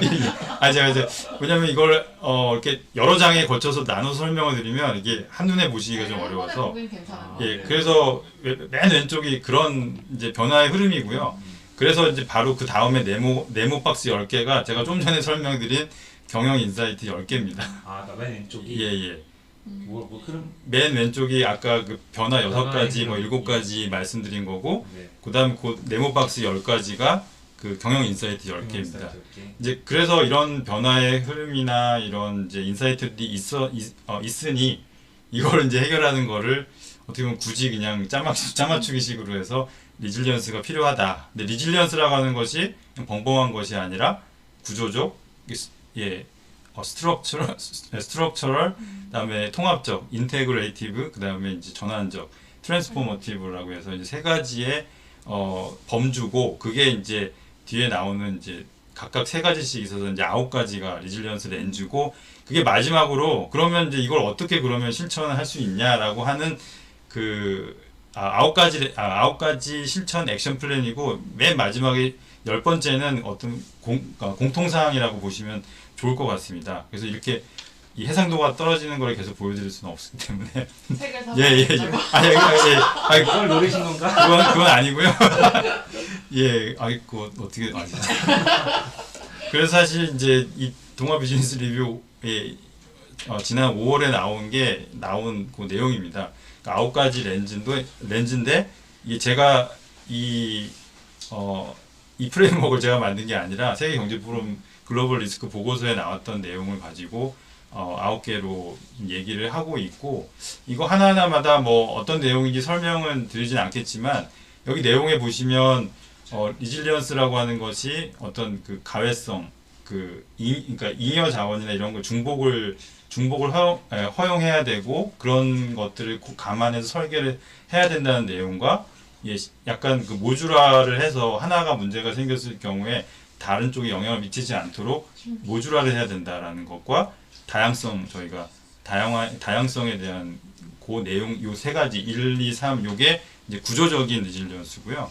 4, 5, 6이 통합적인 리질리언스라고 해서 아까도 뭐 사회적 책임도 얘기했고 사회적 결속을 얘기를 하고 다중 상호작용을 얘기하는 것이 이제 통합적 리질리언스. 마지막이 이제 분산 다극화의 지배구조나 예지력, 그다음에 혁신과 실험의 전환적 리질리언스, 이렇게 9가지로 나눠져 있는데 요거에 대한 각각의 내용에 대해서는 사실 DBR에도 좀 자세하게 좀 나와 있어서 그걸 좀 보시면은 좋을 것 같습니다. 그래서 검색을 어떻게 구글에서 DBR 동아 DBR DBR 사이트. dbr.동아.com에서 네. 검색을 하시면 제목을 다시 한번 아티클 제목을 다시 한번 알려주시겠어요? 그게 아이고 네. 여기 밑에 나오는데요. 네. 포스트 코로나 시대의 생존 조건, 네. 상상도 할 수 없는 위험에 대비하라. 이거 아마 제목은 김윤지 기자님 딱 따주신 것 같아요. 제가 제목을 쓴 건 아니지만 그런 걸로. 그래서 DBR 거기에 사이트를 잘 구글에다 DBR 하고 저 제목을 치시면 아마 이게 무료 배포됐었을 것 같아요. 그렇죠. 아, 맞습니다. 네, 그때 그래서- 저 상황이 중대해서 동아 비즈니스 리뷰에서 이거 무료로 해서 네. 2개 스페셜 리포트를 무료로 배포를 하신 걸로, 또 사회적 책임을 다하신 걸로 알고 있습니다. 그래서 무료로 다운은 아마 받으실 수 있고, 아니면 구글에서 리질리언스 치시면 요 그림도 나옵니다. 그래서 제가 많이 퍼뜨려 놨습니다. 리질리언스를. 그래서 그걸 보시면은 좋을 것 같습니다. 그래서 지금 뭐 이걸 하나하나 더 혹시 뭐 질문이나 이런 걸 받는 게 낫지 않을까요? 아니면 요거 하나하나 설명하는 거는 제 생각에도 아닌 것 같아서, 그러면 제가 조금 재밌는 제가 좋아하는 세 가지인데요. 요거 잠깐 설명을 드릴까요? 네. 이게 이제 계속 리스크 막 얘기하고 막 엄청나게 심각하게 얘기하는 것보다 아폴로 13호랑 알파인 스타일, 저희가 산악 등반할 때 알파인 스타일 방식이 있더라고요. 그리고 고실내 조직이라고 하는 HRO, 요 세 가지 잠깐 터치하고 넘어가도록 하겠습니다. 저희 아폴로 13호는 잘 아시는 것처럼 이 아폴로 프로젝트, 그러니까 달 착륙과 달의 여러 가지 정보를 수집하고 하는 이제 미국 나사의 프로젝트 중에서 아폴로 프로젝트 중에서 제일 관심이 없었던 13호, 일단은 숫자 자체가 13이고 이게 제가 일부러 그런지 모르겠는데 13시 13분에 출발했다고 왜 그렇게 그래서 13호라고 하는 것에, 그랬고 이게 그 이전에 아폴로 11호, 12호가 이제 워낙 성공을 하고 많은 이제 사람들 관심을 받았기 때문에 이거는 당연히 가는 거고, 이건 TV 중계도 안 했다고 합니다. 당시에 생중계를 안 했다고 그러고, 그래서 갔는데 가다가 갑자기 어떤 기체 결함으로 산소 탱크가 폭발하면서 이 세 명의 그러니까 우주인들이 타고 있는 이 캡슐 안에 산소가 점점 바닥이 나고 있고, 또 설상가상으로 전원까지도 점점 줄어들어서 일단은 다 끄고 이 세 명의 우주인들을 그냥 살아서만 돌아올 수 있도록 하는, 달에서 뭘 미션을 하는 거 다 때려치고 이 세 명이 어떻게 무사히 올 수 있느냐를 이제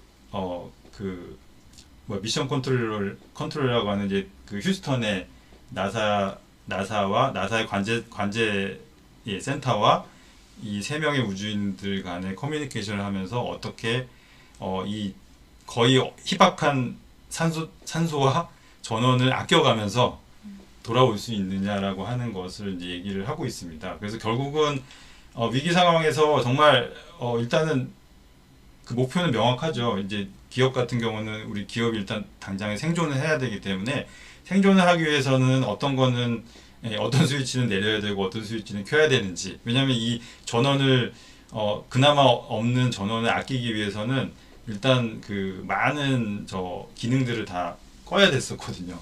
근데 끄는데 꺼야 되지만 그 중에서도 반드시 살려야 되는 것도 있고 그런 수많은 의사결정들을 휴스턴의 관제센터와 이 세 명의 우주인들 그리고 이것을 실제로 한번 시뮬레이션을 하기 위해서 준비했던 관제센터에 있는 관제센터에 요거와 똑같은 어떻게 보면 지금 뭐 디지털 트윈처럼 만들어 놓은 거기서 이제 실험을 해보면서 우주인들에게 어떻게 하고 어떤 스위치를 켜고 끄라고 하는 것들이 계속 얘기를 하거든요. 이거 아폴로 13을 영화에 보셔도 되게 이 실제 상황을 복원해서 잘 나옵니다. 그러니까 기업도 역시 이런 코로나 상황에서 코로나가 장기화되는 상황에서 우리 회사의 기능이나 조직이나 어떤 것들을 어떻게 보면 좀 안 좋은 얘기지만 줄여야 되고 어떤 것들은 살려야 되고 하는 되게 많은 의사결정들을 하는 데 있어서 이 아폴로 13호의 사례가 오히려 도움이 될 수 있지. 그러니까 어떻게 보면 뜬금없는 얘기일 수도 있지만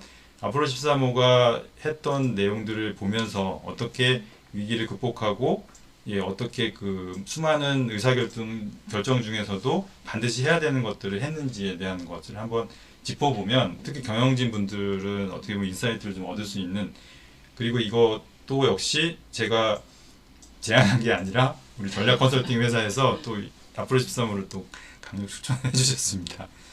그리고 또 하나가 알파인 스타일이라고 있는데요. 저희 히말라야나 아니면 또 되게 에베레스트 산을 등반할 때 보통은 이제 익스페디션, 그러니까 원정 스타일 등반이 있고 알파인 스타일 등반이 있다고 하더라고요. 아시죠? 네. 그래서 이거는 수많은 사람들이 장비와 캠프를 설치해서 조금씩 나가면서 오랜 기간에 걸쳐서 정복을 하는 스타일인데 알파인 스타일은 소수 정예로 어떻게 보면은 기업 입장에서는 지금 모든 조직을 다 이렇게 끌고 가서 하나 성취하는 것이 아니라 여러 알파인 스타일 조직을 만들어서 빨리빨리 치고 나가서 성과를 낼 수 있는 이제 그런 그러니까 이 알파인 스타일이 여러 소수의 인원들을 가지고 여러 알파인 스타일의 그런 조직들을 만들어서 그 어떻게 보면 불황을 탈출하거나 이런 코로나 상황을 극복하는 데 있어서는 이런 산악 등반에 사용하는 이런 두 가지의 그러니까 요 방식들을 한번 비교해 보는 것도 괜찮을 거라고 해서 한번 생각을 해봤습니다. 그리고 마지막으로는 이제 고실내 조직인데요. 이것도 역시 DBR의 그 5월에 그 박스로 좀 소개가 되어 있습니다. 그러니까 그리고 이거 하버드 비즈니스 리뷰에서도 고실내 조직에 대한 것들이 좀 몇 번 예전에 다룬 적이 있거든요. 이게 그 아마 잘 아시는 것처럼 잘 모르실 수 있습니다. 저희는 잘 모르죠. 그 미국 역사상 최악의 사고, 쓰리마일섬 원전 사고 조사하면서 예일대 찰스 페로 교수가 그러니까 처음에 그 제시를 했고 아마 그리고 그 미시건대의 그 칼 와이 교수님이 이거를 칼 와이 교수님이 HRO를 만드셔서 이 고실내 조직을 얘기를 하고 있습니다. 그래서 결국은 이런 조직들 보통 이제 저희 그 경찰 특공대나 우주 비행사 아니면 저희 산불 소방대라든지 이런 게 어떻게 보면 극한 직업인데요.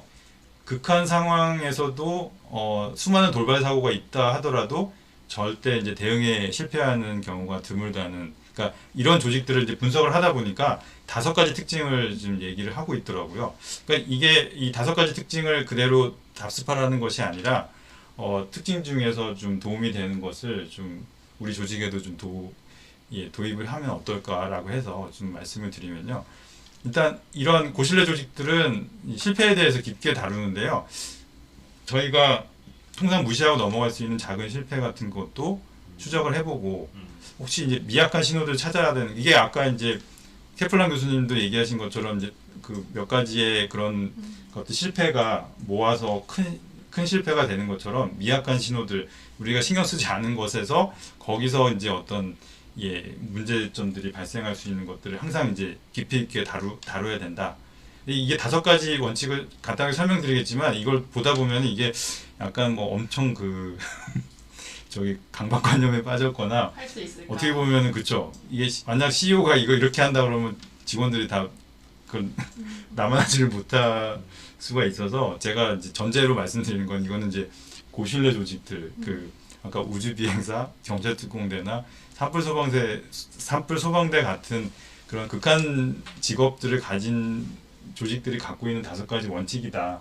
대신 이제 우리 조직에도 정도의 차이는 있지만 어떻게 받아들일 수 있는지 한번 고민해 보시는 거는 좋을 것 같다. 그러니까 이런 코로나나 이런 장기적인 불황에서 어떻게 위기를 극복하느냐라는 관점에서 좀 고려를 해보면 좋을 것 같다라는 게 있고요. 이 2번째는 저희가 이제 보면은 어떤 그 작지만 이게 어떤 뉘앙스라든지 조그만의 어떤 차이라든지 뭔가 이 그러니까 평상시와는 약간 다른 뭔가 저희 그 촉이나 느낌 같은 게 있지 않습니까? 이제 그런 것들을 이 고신뢰 조직 같은 경우는 이제 더 그런 미약한 신호들을 잘 캡처해 나가는 그런 능력이 조금 다른 조직보다 크다라고 하는 거고, 그러니까 보통 때와는 여기 이제 써 있는 것처럼 뭔가 보통 때와는 다른 이상한 점이 없었는지, 사람들이 보지 못하는 것이 무엇인지 뭐 이런 것들을 좀 보는 것도 중요하다고 생각을 하는데요.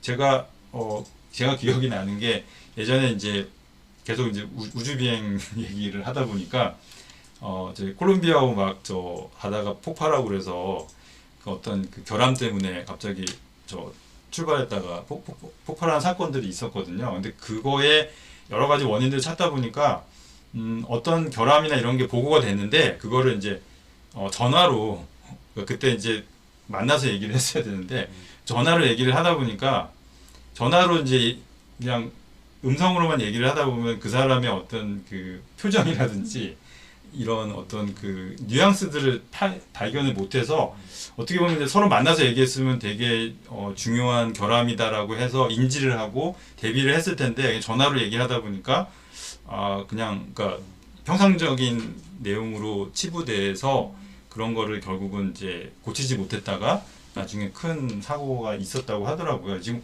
온라인도 마찬가지일 것 같습니다. 온라인이나 이런 화상회의도 좋긴 좋은데 이게 막상 만나서 얘기하는 거랑 그쵸 그 화면으로 얘기를 하다 보면은 그 작은 뉘앙스나 그런 걸 좀 놓칠 수도 있거든요. 뭐 그렇다고 해서 뭐 무조건 지금 코로나 상황에서 다 만나서 얘기하자는 건 아니지만 이 고신뢰 조직의 어떤 그런 장점들이 그런 것까지도 캡처해내고 모든 저희가 뭐 보고할 때 항상 상황들을 요약하거나 단순화하는데 그렇지 않고 복잡한 거라든지 어떤 뉘앙스나 차이 이런 것들을 그대로 이제 분석을 하는 것을 잘한다라고 하는 것이 2번째 특징이고요. 이제 3번째는 예. 백면희 형님이 질문을 주셨는데 일단 예. 한번 5번까지 쭉 간 다음에 그럴까요? 질문을 답을 드리겠습니다. 3번째는 아까 그러니까 1번, 2번까지 비슷합니다. 계속 이런 제일 중요한 것은 현장에서 돌아가는 그런 운영 상황인데 그거에 대해서 항상 세심하고 민감하게 반응을 해야 된다. 그러니까 제가 계속 저도 설명을 하면서 이게 되게 무슨 어떤 그 편집증 환자라든지 너무 그러면은 참 일을 하는데 모든 걸 다 의심을 해야 되고 제가 코멘터리에도 썼는데 모든 걸 다 의심을 해야 되고 항상 다시 한번 점검을 해봐야 되고 우리가 생각했던 거가 아닐 수가 있으니까 계속 이렇게 하다 보면 사람이 진짜 이상하게 될 수가 제가 있을 요새 것 같아요. 약간 미국 주식을 관심 있게 봐가지고 예. 요새 이거를 모든 조직의 HRO 조직이 될 수는 없잖아요. 그렇죠. 이렇게 다 편집증점을 예, 할 수 예, 없으니까. 그래서 지금 뭐 제가 보고 있는 어떤 종목 중에 페이저 듀티라고 있는데 그게 어떤 플랫폼인가 하면 이런 IT 기업들 제가 이해한 바로는 IT 기업들 마치 이런 걸 좀 외주화해서 아웃소싱해서 좀 IT 시스템에 약간의 이런 미세한 신호, 이 안정이 흔들릴 수 있는 이런 걸 모니터링을 해주고 포착되면 그걸 대신 좀 안정화도 해주고 경고도 해주고 이러더라고요. 맞아요. 그래서 거기에 이제 좀 약간 대표적인 성장주로 뭐 이노베이션 펀드들이 들어가는 걸 보고 제가 이게 뭐길래 이제 유망하다고 보냐 했더니 이런 리스크가 상시화되는데 모든 조직이 이렇게 다 기민하게 모니터링 할 수 없으니까 맞습니다. 그걸 대행해주는 이런 예, 예. 플랫폼들이 좀 비즈니스 기회를 얻는 것 같더라고요. 예. 그런 이제 기업 비즈니스 리스크나 이런 거에 대해서 이 주기적으로 어떤 여러 가지 뭐 위기 경보나 이런 거를 전문 회사가 기업들에게 제공하고 그러니까 그런 정보들을 제공하거나 뭐 그러니까 기업의 어떤 공급망에서 어떤 부분에서 문제가 생길 수 있다라고 하는 뭐 지정학적 리스크라든지 그 공급망 관련된 그런 위기 경보 같은 거를 미리 기업들에게 내주거나 그러니까 저희가 그 건강에 어디가 안 좋을 수 있다고 미리 이제 사전에 알려주는 것처럼 기업의 여러 가지 위기 상황이나 리스크들이 좀 예상되는 위기 경보를 그런 서비스를 해주는 회사들이 있거든요. 그러니까 그쵸. 이 기업이 이런 걸 모든 걸 다 할 수가 없으니까 전문 회사에서 이런 걸 이제 대신해주거나 그런 거 약간 그 외주화를 해서 전문 서비스를 받는 것도 맞습니다. 그리고 빨리 진행하도록 하겠습니다. 그 다음에 또 방해를 해서 아니다. 또 회복 탄력성 또 얘기가 나오는데요. 결국은 이런 고신뢰 조직은 매우 빠르고 정확한 피드백 시스템을 갖고 있는데 이제 즉석에서 실시한 조처들이 이제 빨리 효과가 날 수 있도록 하는 어떻게 보면은 리질리언트하지만 또 이 에자일 조직과도 그러니까 에자일과 리질리언스라고 하는 게 어떻게 보면은 트레이드 오프 관계일 것 같지만 실제로 리질리언스가 영향이 큰 기업 같은 경우는 되게 빠른 피드백 시스템을 갖고 의사결정을 하는 에자일 성격도 갖고 있다. 그리고 그 효과가 그 어떤 사태를 악화시킬 경우에 즉시 포기하거나 바꾸는 그러니까 제가 아까 처음에 말씀드린 거 리질리언스라고 하는 게 무조건 그거를 정말 끝까지 극복할 때까지 붙잡고 있는 게 아니라 딱 봐서 또 즉시 포기할 수 있는 해야 되는 경우에는 빨리 포기하고 뭔가 비효율적인 낭비 요소들로 보일 수 있지만 그걸 내재화해서 문제가 생기더라도 극복할 수 있는 능력을 갖는 것 그리고 마지막으로 항상 뭐 이거는 어느 경영 인사이트에서 얘기하고 있지만 현장 전문성을 강조하고 어떤 권위나 이런 거에 의존하는 것이 아니라 권위나 위계 질서보다는 현장에 현장에 그러니까 그 어떤 의사결정할 수 있는 그런 힘을 주고 그다음에 현장 전문성을 존중해 주는 것이 또 이제 고신뢰 조직의 특징이다라고 하는 이 5가지를 말씀드리고 싶습니다. 이거는 제일 마지막 멘트로 하려고 했는데 이미 보여주셨으니 그냥 넘어가죠. 이게 저희 보통 이제 그 남극 탐험할 땐 그 아문센이나 스콧의 일화 잘 아실 겁니다. 하지만 이제 셰클턴이라고 하는 분은 이분이 사실 남극 정복을 하러 갔다가 가지도 못하고 중간에 갑자기 조난을 당했는데요. 27명인가요?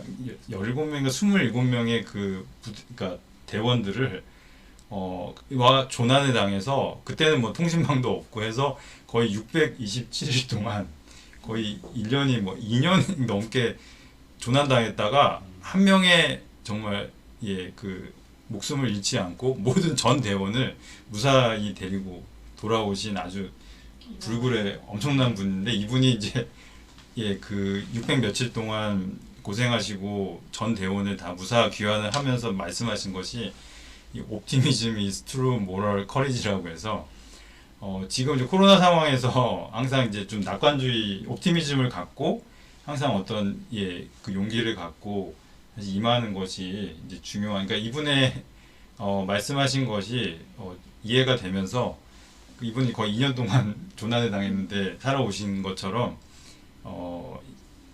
그래서 저희도 그러니까, 약간 조난 당한 상황 비슷한 거죠. 사실 이분이 그러니까 조난에서 구조되셨을 때 그 얼굴이 아까 조진석 기자님, 그러니까 편집장님이 그 좀비 그거 있잖아요.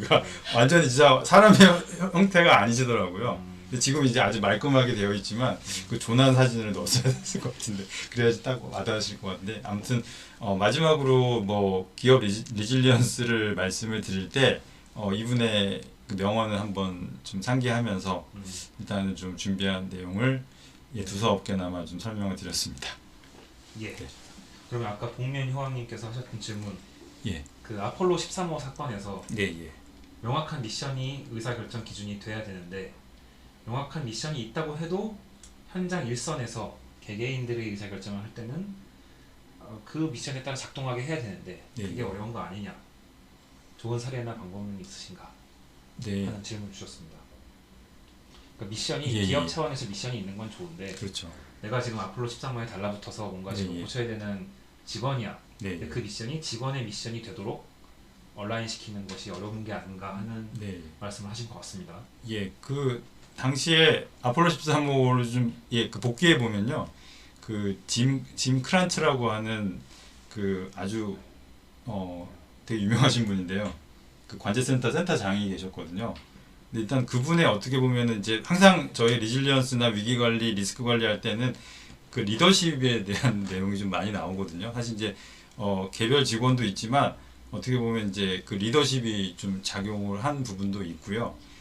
그리고 이제 그 상황에서는 일단 그 개인적인 의사결정도 이제 중요했지만 이제 일단 3명의 그 우주인들을 무조건 무사 귀환을 해야 되기 때문에 그 이제 엄청난 그 뭐 내부의 이견들도 많았고, 사실 이제 그걸 조율하는 그 리더십이 어떻게 보면 제일 사실 중요한 상황이었기 때문에 글쎄요, 좋은 사례를 지금 당장은 제가 생각을 못하지만 일단 아까 아폴로 13호를 말씀하셨기 때문에 아폴로 13호 같은 경우는 이제 리더십이 어떻게 보면 제일 중요했고, 그 저 3명의 우주인들을 무사귀환시키기 위해서 했던 이제 수많은 의사결정들을 에서 어떤 것을 살리고 어떤 것을 이제 꺼야 되는지에 대한 이제 것들을 되게 미세하게 그 현장 레벨에서는 또 조율을 해서 그런 리더십과 현장, 그러니까 현장이라기보다는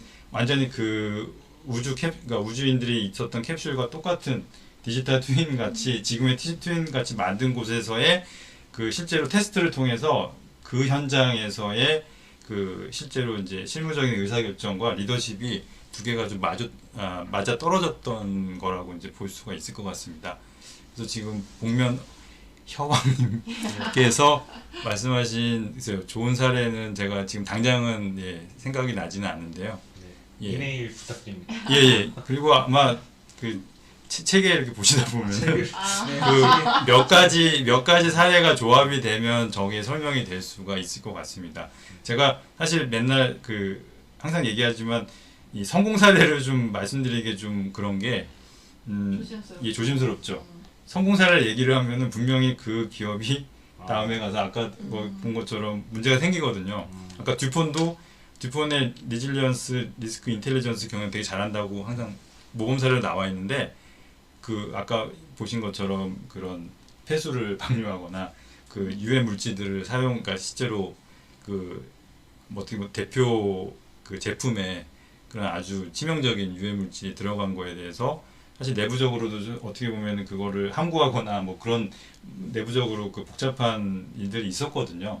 그러니까 잘하고 있다라고 하는 기업도 어떤 순간에서는 이제 실패한 기업이고, 사실 이제 그런 지금 모범 사례라고 한다기보다도 여러 실패 사례들을 좀 잘 모아서 거기서 이제 실패해서 배우는 교훈을 얻는 것이 더 좋지 않은가 싶기도 하고, 또 하나 생각나는 것이 그 케플란 교수님 그 하버드 비즈니스 리뷰의 이번 호의 글에 보면은 거기에 그 노키아와 에릭슨의 그 내용이 나옵니다. 그러니까 그 필립스가 미국의 그 사막 쪽인데요. 엘버커키인가요? 거기에 있는 필립스 공장에 갑자기 낙뢰가 떨어져서 그 반도체 그 칩을 만드는 클린룸이 오염이 됐거든요. 그런데 그거에 대해서 에릭슨은 그냥 뭐 단순한 화재이기 때문에 금방 다시 수급을 할 수 있을 거다. 그렇지만 노키아는 저 이상한데 저거 이거 문제가 생길 수 있으니까 빨리 대체 공급망을 확보를 하고 막 더 확인해보고 막 그랬었거든요. 그 두 개 사례가 또 케플란 교수님에서도 언급을 하고 계시는데, 사실 그 사례는 좀 이제 한 20년 이상 좀 오래된 사례고, 사실 지금 노키아나 에릭슨은 다 어떻게 보면 이 휴대폰 시장에서 이미 애플과 삼성에 다 그랬거든요. 그러니까 그 성공 사례를 얘기해도 사실 지금 그 회사는 예, 어떻게 보면 존재를 하지 않거나 아니면 지금은 이제 노키아 같은 경우는 이제 통신 장비 시장에서 다시 재도약을 좀 예, 하고 있는데요. 그런 식으로 모범 사례를 얘기한다고 해도 지금 이 시점에서는 그 회사가 또 어떻게 되거나 아니면 또 안 좋은 일을 당한 경우도 있고 해서 그래서 사실은 이제 좀 성공 사례를 좀 말씀드리기 좀 어렵고 그래서 이제 많은 학자들이 실패 사례를 자꾸만 얘기를 하시는 게 왜냐면 이건 얘기하기가 좋거든요. 그러니까 이미 실패했는데 그거에 대한 분석을 하는 거는 많기 때문에 그리고 마지막으로 또 말씀드리고 싶은 게 이런 리스크나 리질리언스는 이렇게 성공 사례도 좀 보시기가 어려운 게 이게 이제 회사에서 이런 걸 이렇게 막 알리거나 하기에 좀 이 리스크 관리를 잘하고 있다라고 해서 막 이렇게 홍보를 하거나 하지는 않거든요. 왜냐면 이게 약간 그 로우 프로파일의 특성을 갖고 있어서 잘하고 있다고 해서 막 선전했다가 나중에 뭐 문제 생기면 야, 뭐 니네 뭐 잘하고 있다며 하면서 분명히 댓글에 달립니다. 그래서 그런 것 때문이더라도 아마 성공 사례를 찾는 거는 쉽지는 않고 많은 아마 제가 DBR이나 아마 HBR에 많은 기고된 글들에서 보시면 거기에서 사례들을 좀 이제 취사 선택하시는 것이 좀 좋지 않을까. 네. 계속 지금 네. 정확한 답변을 못 드리니까 지금 계속 얘기를 하고 있습니다. 빨리 넘어갈 걸. 네, 예. 네. 박미애님 회복 탄력성과 민감성은 어떤 관계가 있는지 조금 더 설명 부탁드립니다. 예, 그 항상 그렇지만, 그러니까 민감성이라고 하면 이걸 애자일이라고 해야 될까요? 아니, 그 저희가 만약 이제 제가 아까 약간 상충 관계가 있다고 얘기했는데요. 예, 회복 탄력성은 리질리언스고 민감성이라고 이거 센시티비티라고 해야 될지 아니면 애자일이라고 하는. 그러니까 애자일과 리질리언스는 약간 그 차이가 있습니다. 예를 들어서 아까 알파인 스타일이랑 익스페디션 스타일을 비교할 때도 어떻게 보면은 이 알파인 스타일이 그 소수 정예로 최소한의 그 이제 식량이나 그런 짐을 가지고 등반하기 때문에 어떻게 보면 더 위험할 수가 있습니다. 왜냐면 그 최소한의 최소한의 준비물만 갖고 올라가면 분명히 저기 조난을 당하거나 문제가 생겼을 경우에 리질리언트가 하지를 않거든요. 하지만 익스페디션은 많은 그 자원과 많은 인력이 동원되기 때문에 어떻게 보면은 오히려 저 익스페디션이 리질리언트하고 이런 그 알파인이 애자일 할 수가 있습니다. 그러니까 그 상황에 따라 좀 다를 수가 있는데요. 그래서 이게 그 빨리 정상 정복을 하느냐 아니면 빠르진 않더라도 뭐 천천히 하느냐. 그러니까 알파인은 빨리 정상을 정복할 수 있지만 문제는 중간에 조난을 당하거나 이 예측 불가능한 일이 생겼을 때 회복력에 문제가 생길 수가 있고, 그러니까 애자일 하는데 리질리언스가 부족할 수가 있고요. 또 너무 리질리언스를 강조하다 보면은 애자일 하지 않을 수가 있습니다. 예를 들면 저희가 로마 시대의 그 군단병과 그다음에 중세 시대의 그 병사들을 보면은 중세 시대에는 이제 전신갑주를 입고 있고 로마 시대 군단병을 보면은 이렇게 정복 전쟁을 해야 되기 때문에 상당히 이게 허접하게 그 팔과 다리만 다 드러내고 있습니다. 그러니까 어떻게 보면은 그 약간 역사적인 배경이 다른 게 중세 시대에는 이제 수성 전략을 해야 되기 때문에 내가 살고 있는 성에서 적이 침입하는 걸 막는 거에 주력하기 때문에 전신갑주를 해야 됐고, 그러니까 리질리언스를 강조했지만 그렇게 입고는 어디 정말 정복을 못하고 어디 조금이라도 걸어갈 수도 없거든요. 네. 근데 그러니까 로마 시대는 그러니까 원정을 해야 되고 정복 전쟁을 해야 되기 때문에 당연히 이제 가벼운, 그러니까 팔다리만 살짝 가려서 대신 이제 이런 많은 그 적군에 찔러 죽일 수가 있고, 하지만 대신 거의 하루에 뭐 수십 킬로씩 행군을 할 수 있으니까요. 그래서 항상 그러니까 애자일과 리질리언스는 좀 다를 수가 그러니까 약간 상충 관계가 있을 수 있다. 네. 그래서 약간 애자일한 전략도 가져가야 되지만 리질리언스를 그러니까 두 개를 다 가져가기 위해서는 어느 정도 이제 둘만의 어떤 균형을 좀 가져가야 된다라고 해서 네. 뭔가 회복 탄력성과 이게 또 민감성과의 약간 차이와도 네. 연관시킬 수가 있을 질문을 것 확실하게 같습니다. 저희가 이해했는지는 모르겠지만 예, 어쨌든 이거를 회복 탄력성과 에자일 에자일이라고 할 수가 있고요. 근데 아까 고실내 조직을 볼 때 보면은 고실내 조직은 리질리언스를 갖고 있음에도 불구하고 예, 빠르게 그러니까 빠른 피드백 시스템을 갖고 있고 또 빠르게 또 포기할 거는 바로바로 포기하고 예, 그러니까 바로바로 그 상황에 민감하게 대처하는 것도 갖고 있기 때문에 그러니까 그렇게 봤을 때는 뭐 리질리언트한 성격을 갖고 있지만 또 대응 능력은 또 이런 아까 적응성이라든지 어댑티브나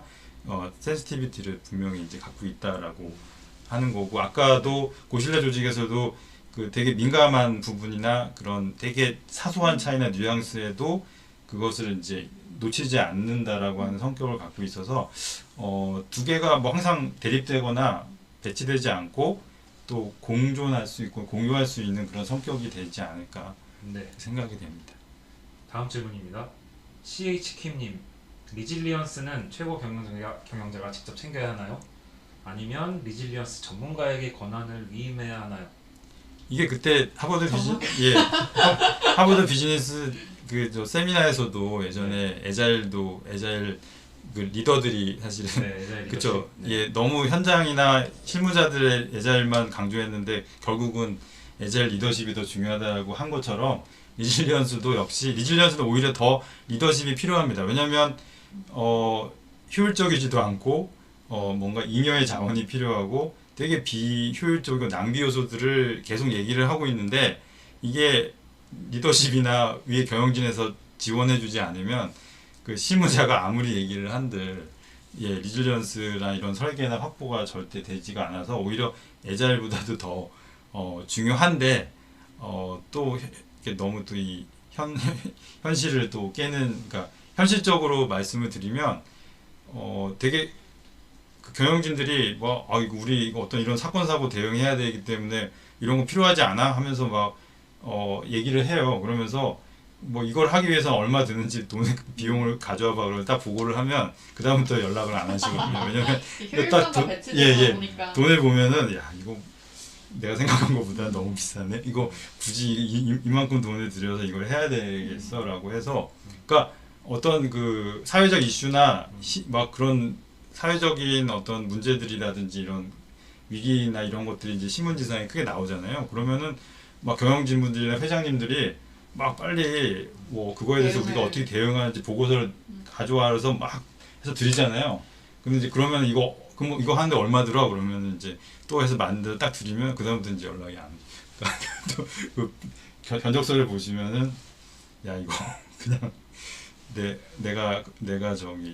내가 있는 동안에는 그렇죠. 그냥 자기 넘어가자. 내 있는 동안에 뭔 일 하겠냐. 그렇죠. 네. 아이고 그런 경우가 많을 것 같아요. 이걸 돈을 해서 내가 하느니 어차피 내가 있는 동안에 이거 해서 내가 무슨 이렇게 성과를 어필할 수도 없는 거니까 그러니까 그렇게 참 현실은 좀 그렇습니다. 그리고 뭐 미국이나 선진국 기업에 보면 꼭 선진국은 아니더라도 어떤 이사회가 좀 더 그렇죠. CEO보다 좀 더 장기적인 안목을 갖고 이런 리질리언스나 리스크 관리까지 책임을 지는 회사들도 이상적으로는 존재하는 것 같아요. 앞으로 한국도 뭐 요즘에 뭐 이제 연기금의 파워도 세지고 뭐 국민연금이 이제 기업 경영에도 참여를 한다고 하는데 뭐 장단점이 있겠지만 어쨌든 좀 더 장기적인 시각을 가진 경영자라든가 주주라든가 뭐 주주 대표들이 좀 참견을 해야 될 그럴 필요성이 있는 것 같습니다. 네, 맞습니다. 그래서 항상 해외 아티클들은 이제 이사회의 중요성이라든지 이런 것들을 가버넌스 계속 얘기하는데 사실 국내에서는 저게 한국은 아직까지는 오너 경영을 하거나 그렇죠. 아니면 뭐 차라리 오너 경영이 어떻게 보면 맞습니다. 그래서 리질리언스 측면에서 오너 경영이 전문 경영보다 나을 수도 있는. 그러니까 오너 경영이 안 좋은 거는 오너분이 뭘 하실 때 직원들은 아무 말도 못 하거나 뭔가 이 실패에 대한 얘기를 그러니까 여기서도 리질리언스에도 나오지만 나인에서도 나오지만 그런 얘기를 하는 게 터부시 되거나 아예 그냥 얘기를 못 하고 그런 얘기를 하는 사람은 되게 이 회사에 불만을 가지거나 되게 그 회사와 배치되는 사람이다라고 이렇게 찍히기 때문에 아무 말도 못 하는 것 때문에 이제 그런 측면에서는 오너 경영이 안 좋을 수 있지만 이제 편집장님 말씀하신 것처럼 장기적인 안목에도 사실 바라보려면 그냥 전문 경영인은 이제 임기만 하다 보니까 그러니까 주인이 있는 기업이나 조직이 네. 오히려 이제 리질리언스를 확보하는데 네. 유리할 수도 그렇겠다. 있을 것 네, 같습니다. 실장님 말씀이 딱 맞다고 네, 김신사님께서 말씀하셨어요. 비용 들고 가면 안 된다고. 제가 그렇죠. 네. 비용을 드리고 나서 한 번도 연락을 받은 적이 없어서 그러니까 아까도 미래 리스크 해서 거기 그 혹시 그 EMP라고 아세요? 그 일렉트로닉 매그네틱 펄스라고 해서 네, 한번 네. 무기로. 그게 한번 그 동아일보 뭐 한 면에 쭉 나오거나 신문에 나오잖아요. 그러면 회장님들이 야 이거 터지면은 우리 뭐 다 비즈니스 망하는 거 아니야? 그래서 한번 알아봐라고 해서 그거를 막 어떻게 해야 되는지 해외에다가 어떻게 해야 되고 막 이런 걸 이렇게 드리거든요.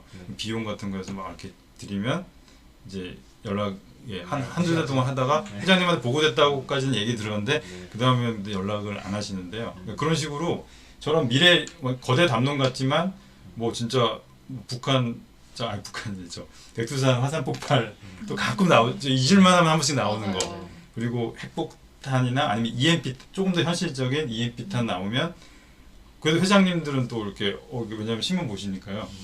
그거 막 이거 한번 대응 방안 마련해봐.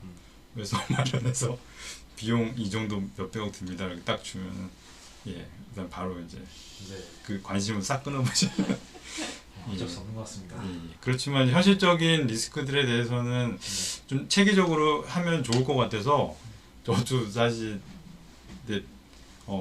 동아 비즈니스 리뷰 때 케이스 스터디도 몇 번을 SO일과 삼성 SDI도 했었거든요. 저는 조금이라도 더 이런 음지에 있는 리스크 케이스들을 좀 이렇게 드러내고 좀 알려야지. 왜냐하면 다른 기업들이 어떻게 하는지를 좀 아셔야지 이제 우리도 이렇게 할 수 있구나라고 해서 그러니까 우리 DBR이나 HBR에서 이렇게 지면에 할애해줘서 제가 계속 그 부분에 대해서 좀 어필을 하는데 별로 이렇게 관심들은 없으시고 예전에 편집장님이 얘기하신 것처럼 그런 거보다는 조금 더 기업의 브랜드라든지 여러 성장 전략이나 M&A나 이런 게 더 관심사지 사실 이런 리질리언스나 리스크는 수련해지면서 되게 저는 항상 음지에 있는 건 네, 다음 질문 빨리 넘어가겠습니다. 네, 경리 나탈리 김님께서 HQ에서의 리질리언스 전략 세팅과 로컬에서의 적용이 잘 된 케이스와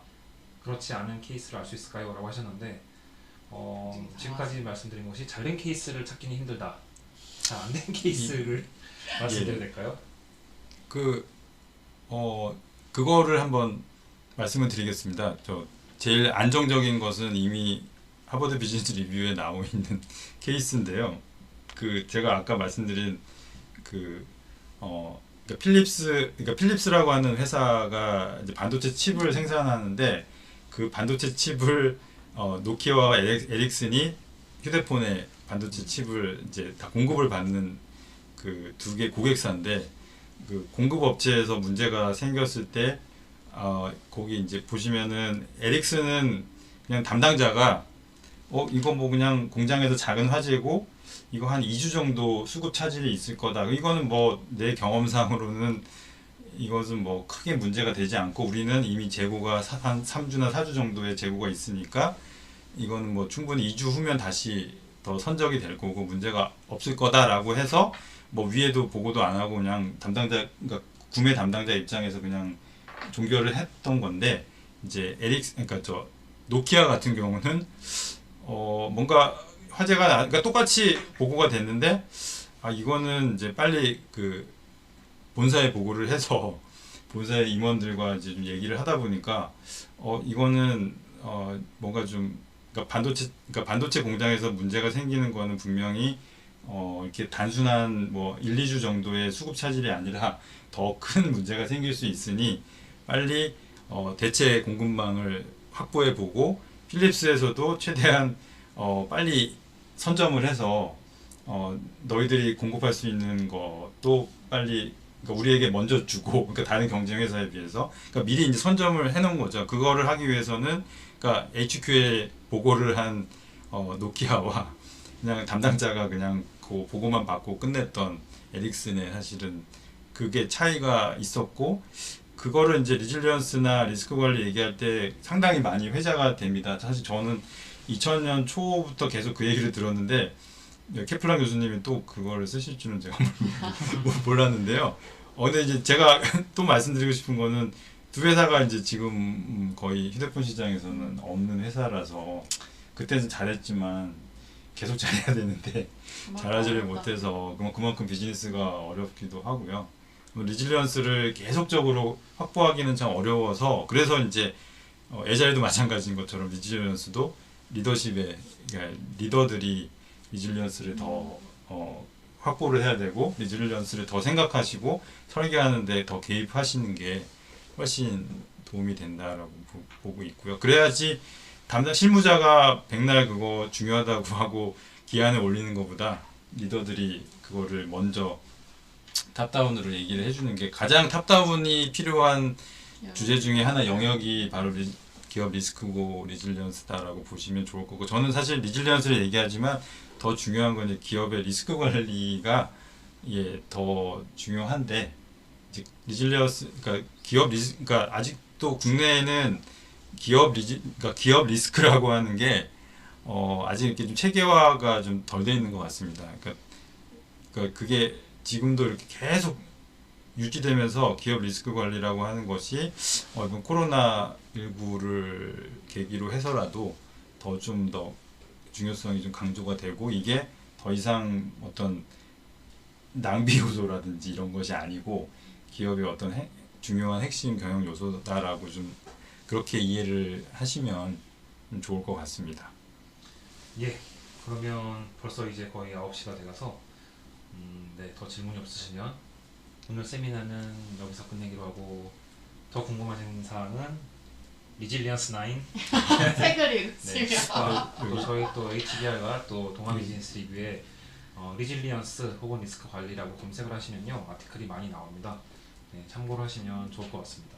예, 그걸 보시고 좀 아닌 거, 그러니까 내가 생각했을 때 아닌 것 같다라고 하시면 좀 저한테 좀 질문을 많이 해주셨으면 좋겠는 게 계속 얘기는 하지만 사실 피드백을 제가 잘 못 그러니까 관심이 없어서 그런 것도 있는데 저는 오히려 좀 피드백을 많이 주시면은 실장님이 진짜 예, 끊임없이 좋을- 공부하시는 분이라 이렇게 피드백 주시면 또 이렇게 학습하셔가지고 바로 예, 또 예. 책을 내실지도 몰라요. 예, 진짜 많은 피드백 부탁드립니다. 제가 다음 학기부터 또 뭐 울산과학기술원에 예, 강의를 하게 돼가지고요. 거기 학생들한테 가르치기 위해서라도 피드백을 많이 주시면 예, 그래서 계속 기업 리스크나 리질리언스도 좀 계속 그러니까 저 학교에서도 좀 다룰 수 있도록 열심히 노력하도록 하겠습니다.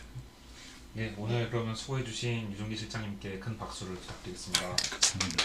감사합니다. 감사합니다. 김현희 기자님도 오늘 수고해주셔서 감사합니다. 감사합니다. 이 시간 많이 주셔서. 그러면 저희는 또 12월 말에 다른 세미나로 찾아뵙겠습니다. 그때까지 건강하시고요. 코로나와 그 이 답답함을 잘 이겨내시기 바랍니다. 감사합니다. 감사합니다.